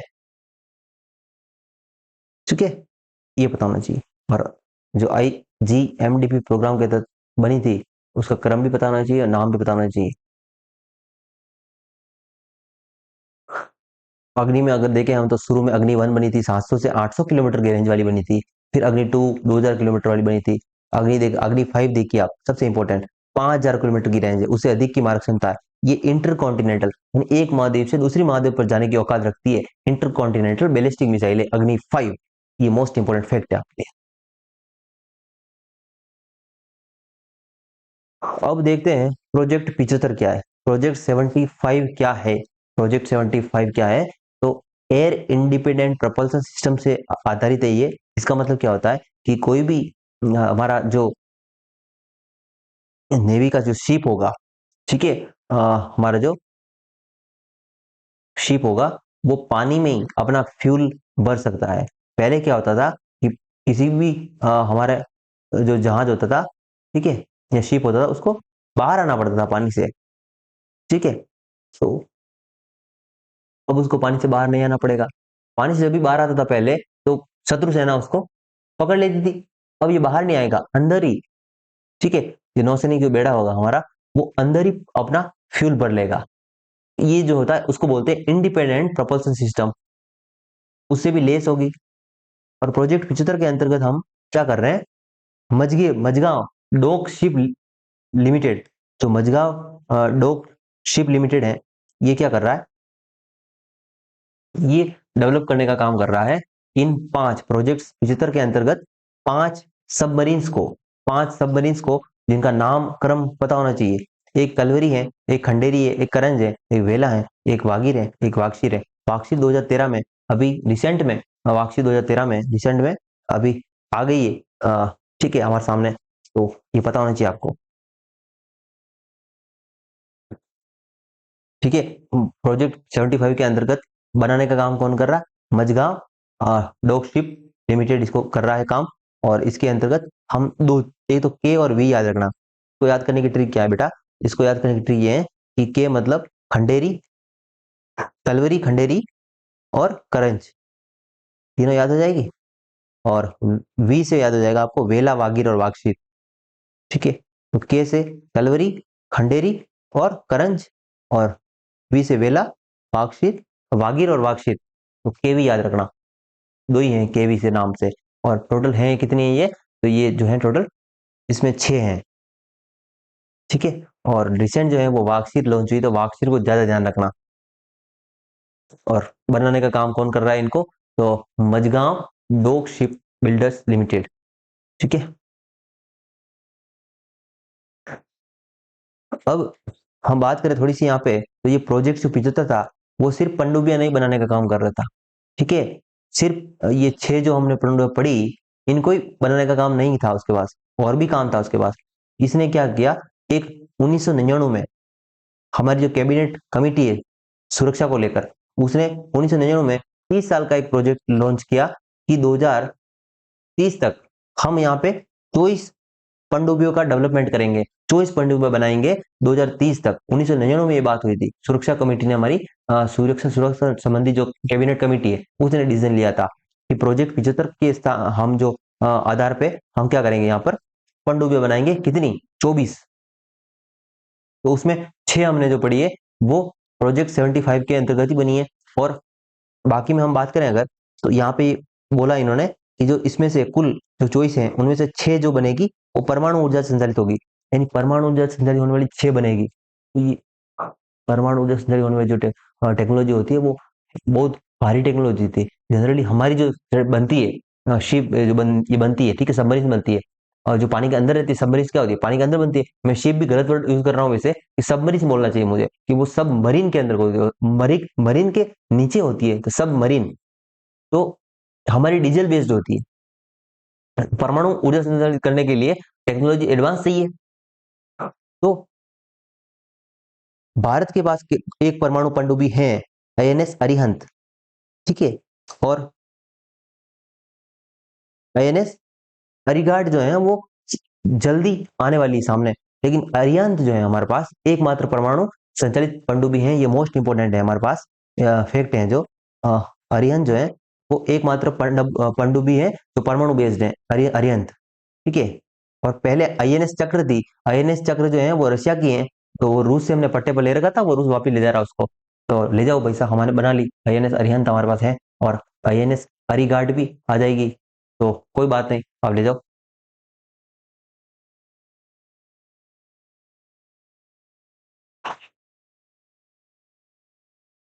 नेक्स्ट हमारे सामने न्यूज जो है वो है हिग्स बोसोन को लेकर बात हो रही है। हिग्स बोसोन जो कण है, हिग्स बोसोन के बारे में आपने सुना है क्या? इसे बोलते हैं गॉड पार्टिकल, इसको खोजा था 2012 में। हिग्स बोसोन जो है 2012 में, जितने भी भारी कण होते हैं उसको द्रव्यमान प्रदान करने का काम करता है हिग्स बोसोन। देखो, भौतिकी में एक रिसर्च शुरू हुआ था, ये रिसर्च शुरू हुआ था कि कोई भी जो कण है वो अपना द्रव्यमान कैसे प्राप्त करता है। उस द्रव्यमान की जड़ में जाने के लिए, कि कोई कण वो अपना द्रव्यमान प्राप्त कर रहा है, ठीक है, उसके पीछे मूल कण कौन सा है, उस कण भौतिकी में हमने ये पढ़ा, ठीक है। तो हमें एक कण की जानकारी मिली, हिग्स बोसोन, जिसे हम गॉड पार्टिकल बोलते हैं। अब गॉड पार्टिकल बोलते हैं, इसकी खोज 2012 में हुई। इसकी खोज किसने की थी? अब हम बात करें यहाँ पे तो स्विट्जरलैंड और फ्रांस, इसके बॉर्डर पे एक लेब है, ठीक है, जिस लेब का नाम है large hadron collider, LHC। LHC एक विशाल, यहाँ पे हम बात कर रहे हैं प्रयोगशाला के अंदर एक प्रोजेक्ट है LHC, लार्ज हेड्रोन कोलाइडर, उसका नाम भी यही है। लेकिन ये जो संचालित हो रहा है वो सर्न करके एक लेब है जहाँ पे हो रहा है, ठीक है। यहाँ पे हो क्या रहा है मैं बताता हूँ आपको। परमाणु अनुसंधान के लिए यूरोपियन संगठन जो है सर्न, ठीक है, सर्न नाम है, CERN, परमाणु अनुसंधान के लिए यूरोपियन संगठन है, ठीक है। ये क्या कर रहा है, एक इन्होंने इस जो फ्रांस और स्विट्जरलैंड है उसके बॉर्डर पर एक 27 किलोमीटर लंबी LHC, लार्ज हेड्रोन कोलाइडर, एक लेब डेवलप की है, गोलाकार पाइप डेवलप की है, और वो पाइप भूमि के अंदर है, भूमि के अंदर है, 27 किलोमीटर लंबी है। इसका पर्पज क्या, ये वो कण भौतिकी का अध्ययन करना चाहती है कि किसी कण के द्रव्यमान को प्रदान करने वाला भी एक मूल कण होगा, उस कण के बारे में पता लगाना है। 2012 में इसी लेब ने, जो सर्न द्वारा संचालित है, जो यूरोपियन एजेंसी जो परमाणु में अनुसंधान करती है, परमाणु अनुसंधान के लिए यूरोपियन एजेंसी है, इसका नाम है सर्न। इस सर्न ने 2012 में, ठीक है, एक लेब जो इन्होंने डेवलप की थी, लार्ज हेड्रोन कोलाइडर, ठीक है, ये भूमिगत लेब है, तो फ्रेंको स्विस बॉर्डर पर है। तो वहां पे इन्होंने 2012 में हिग्स बोसोन कण को खोज लिया था, और हिग्स बोसोन कण ही जो है इसको गॉड पार्टिकल के नाम जाना जाता है। अब ये हिग्स बोसोन जो है, जो बिग बैंग थ्योरी है, पृथ्वी की उत्पत्ति, बहुत सारी जानकारी हमें दे सकती है भविष्य में, ठीक है। तो उस रिलेटेड तो मोस्ट इंपोर्टेंट है, कण भौतिकी में हम इसके देखते हैं तो मोस्ट इंपोर्टेंट हो जाएगा। तो ये जो LHC एक गोलाकार पाइप बनी हुई है, वहां पे हम क्या कर रहे हैं कि दो कणों को हम आपस में टकरा रहे हैं, और ये कण सुई के नोक को, दो सुई के नोक को टकराने जैसा है, तो बिल्कुल भारी जानकारी रखनी पड़ती है यहाँ पे, और हाई टेक्नोलॉजी होती है यहाँ पे, और बहुत सारा पैसा लगता है। तो बहुत सारी कंट्रीज मिलकर ये काम कर रही है, और ये कण भौतिकी के लिए एक वरदान है। अगर इससे रिजल्ट अच्छा आता ना फ्यूचर में, ये लैब बहुत बंद भी की गई थी बीच में, क्योंकि फाइनेंस नहीं था, फिर वापस शुरू की गई। तो सर्न जो है वो कहाँ है? फ्रेंको स्विस बॉर्डर पर है, ठीक है। 27 किलोमीटर लंबी है, और ये भूमिगत है, और एक पाइप बनी हुई है, लार्ज हेड्रोन कोलाइडर LHC, ठीक है। इसने 2012 में हिग्स बोसोन कण को खोजा था। और बाद में डब्ल्यू बोसोन जैसे कण भी हमें 1983 में यहाँ पे मिले हुए हैं। सर्न प्रयोगशाला ने 1983 में डब्ल्यू बोसोन जैसे कण भी खोजे हैं। तो वो अभी इतना इंपॉर्टेंट नहीं है, लेकिन आपको तो सिर्फ मुझे गॉड पार्टिकल में बताना था, वो आपको थोड़ा सा बता दिया, जानकारी दे दी, हिंट दे दिया आपको बस। भारतीय न्यूट्रिनो जो वेधशाला है, तो न्यूट्रिनो क्या होता है सबसे पहले, ठीक है। तो न्यूट्रिनो क्या होता है? प्रोटॉन, न्यूट्रॉन और इलेक्ट्रॉन, ये जो छोटे कण हैं, ये मिलाकर परमाणु बना रहे हैं, ठीक है। उसी तरह न्यूट्रिनो भी एक बिल्कुल माइन्यूट पार्टिकल होता है, ठीक है। यह परमाणु का हिस्सा नहीं है, लेकिन ये परमाणु का हिस्सा नहीं है। इलेक्ट्रॉन, प्रोटॉन और न्यूट्रॉन तो परमाणु का हिस्सा है, लेकिन न्यूट्रिनो जो है परमाणु का हिस्सा नहीं है। बहुत माइन्यूट लेवल का इसका द्रव्यमान होता है, कोई विद्युत आवेश नहीं होता इस पर, कोई चार्ज नहीं होता है, ठीक है। और ये आधा ही घूमता है, हाफ साइकिल ही होता है इसका। तो न्यूट्रिनो जो है, ये भी हमारे कण भौतिकी के लिए एक इंपॉर्टेंट पार्टिकल है, जो चार्ज लेस है, जिसपे कोई चार्ज नहीं होता। पहली बात आपको ध्यान रखनी है कि ये विद्युत आवेश रहित होते हैं, आधा साइकिल ही घूमता है, द्रव्यमान बहुत ही लेस होता है इसका, ठीक है। परमाणु का हिस्सा नहीं होता है। ऐसी जानकारी बताओगे आपको तो काम हो जाएगा। और ये जो है, इसकी लेब हम डेवलप करना चाह रहे थे, इसकी वेधशाला भारत में हम तमिलनाडु में डेवलप करना चाह रहे थे, लेकिन वहां की सरकार इसको मानने को तैयार नहीं कि ये हमारे पर्यावरण को नुकसान पहुंचाएगी, ऐसा हम इन्होंने क्लेम कर दिया। इस लैब को स्थापित करने का काम जो था टाटा इंस्टीट्यूट के पास था, नोडल एजेंसी के रूप में था, और तमिलनाडु नहीं चाहता कि, क्योंकि ये पारिस्थितिकी रूप से संवेदनशील एरिया है, ठीक है। तो इस वेधशाला का डेवलपमेंट हम कहाँ करना चाह रहे थे, तो वो तमिलनाडु वाला एरिया, ठीक है। ये बताना चाहिए, तमिलनाडु के थेनी जिले में बोडी बोडी हिल्स क्षेत्र, न्यूट्रिनो वेधशाला।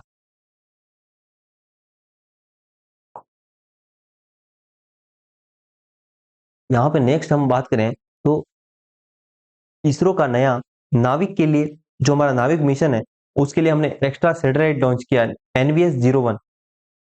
NVS-01 नाविक सैटेलाइट है, NVS नाविक के लिए सैटेलाइट NVS-01, जो इसरो द्वारा लॉन्च किया गया है JSLV F12 का प्रयोग करके। इंपॉर्टेंट है, JSLV F12 का प्रयोग किया है हमने NVS-0 को लॉन्च करने के लिए। और अगर मैं नाविक की बात करूं यहाँ पे, तो नाविक के बारे में बात करें तो नाविक का ही दूसरा नाम है Indian regional navigation system, IRNSS। इसके तहत हम 7 उपग्रहों के समूह को लॉन्च किया था हमने, तो 24/7 सेवा देगी। ये जीपीएस जैसे ही है, जियो पोजिशनिंग सिस्टम, जीपीएस की फुल फॉर्म। उसी तरह से नाविक भी है, ठीक है, जो हमें लोकेशन बताएगा और बहुत सारी अन्य जानकारी बताएगा। इसमें कुल 8 उपग्रह है, लेकिन 7 ही एक्टिव है, 7 ही सक्रिय हैं। और यह इनमें से, ये यूपीएससी ने क्वेश्चन पूछा हुआ है, यूपीएससी ने इसमें क्वेश्चन पूछा हुआ है कि देखो, 3 उपग्रह कहाँ पे, भूस्थिति कक्षा में, 4 उपग्रह भूतुल्यकाली कक्षा में, 3 तो भूस्थिति कक्षा में और 4 भूतुल्यकाली कक्षा में, ये भी आप ध्यान रखना। नाविक जो है वो इसरो द्वारा विकसित है, और एक रीजनल नेविगेशन सिस्टम है, जिसकी रेंज 1500 किलोमीटर तक है। ये 2 बातें और ध्यान रखना। विभिन्न देशों के नेविगेशन सिस्टम की बात करें तो अमेरिका का जीपीएस है, रूस का ग्लोनास है, यूरोपियन संघ का गैलीलियो है, चीन का बाइडू है, और भारत का नाविक है। और रिसेंट में यूपीएससी ने 2022 में, सॉरी 2023 में, 2023 प्री में यूपीएससी ने, प्री यूपीएससी ये क्वेश्चन पूछा देखो, कि कौन से देश के पास अपना सैटेलाइट है, नेविगेशन सिस्टम है। ऑस्ट्रेलिया के पास नहीं है, कनाडा के पास नहीं है, इसराइल के पास नहीं है, जापान के पास है। पास में ही ऐसा क्वेश्चन पूछा है यूपीएससी ने, देखो ऐसा क्वेश्चन यूपीएससी ने पूछा है। आरएस भी पूछ सकता है, क्योंकि अभी तक जो था वो सिर्फ अमेरिका के पास जीपीएस था, रूस के पास ग्लोनास था, यूरोपियन के पास गैलीलियो था, चीन के पास बाइडू था, नाविक भारत के पास था। ये QZSS, ये जापान के पास, जापान का नेविगेशन सिस्टम QZSS इंपोर्टेंट है, रिसेंट में इन्हें डेवलप किया, तो QZSS जापान का है। ये क्वेश्चन जैसे नाविक के बारे में पूछा है 2018 में यूपीएससी ने कि इंडियन रीजनल नेविगेशन सिस्टम 3 उपग्रह भू स्थिर कक्षा में और 4 उपग्रह भू समकालीन कक्षा में, ऐसे कुछ बात हुई ना। चलो, ये मुझे ऑप्शन नहीं आता वहां पे, ठीक है। दूसरी बात पूछी इसने कि आई जो हमारा नाविक है वो भारत की सीमा के परे 5500 वर्ग किलोमीटर का क्षेत्र कवर करता है। नहीं बेटा, 5500 नहीं करता, ये 1500 ही करता है। ये ऑप्शन गलत हो गया ना, दूसरा वाला गलत हो गया, दूसरा वाला गलत कर दो, दूसरा वाला गलत हो गया। ऑप्शन बचा एक, ऑप्शन बचा एक, तीसरा भी गलत हो गया अपने आप। ऑप्शन बचा एक जिसमें इसने बोला 3 उपग्रह भू स्थिर में और 4 उपग्रह भू तुल्यकाली या भू समकाली कक्षा में। यही तो बात हमने बोली थी कि देखो 3 उपग्रह भू स्थितिक में और 4 भू तुल्यकाली में, यानी पहला सही है, तो इसका आंसर ए हो जाएगा। तो दोस्तों, आज का जो लेक्चर था हमारा, उसमें हमें इतना ही पढ़ना था, ठीक है। और नेक्स्ट क्लास में जो भी अपडेट होगा मैं आपको करवाऊंगा, और आई थिंक इससे भी और इफेक्टिव हमारी नेक्स्ट क्लास होने वाली है। आई होप आपको आज का लेक्चर पसंद आया होगा। इसके बाद लगभग 1-2 लेक्चर और आएंगे, तो उसको भी आप एंजॉय करेंगे, आई होप। तो लाइक कीजिए, शेयर कीजिए, सब्सक्राइब कीजिए, और मिलते हैं नेक्स्ट क्लास में। आज के लिए इतना ही। जय हिंद, जय भारत।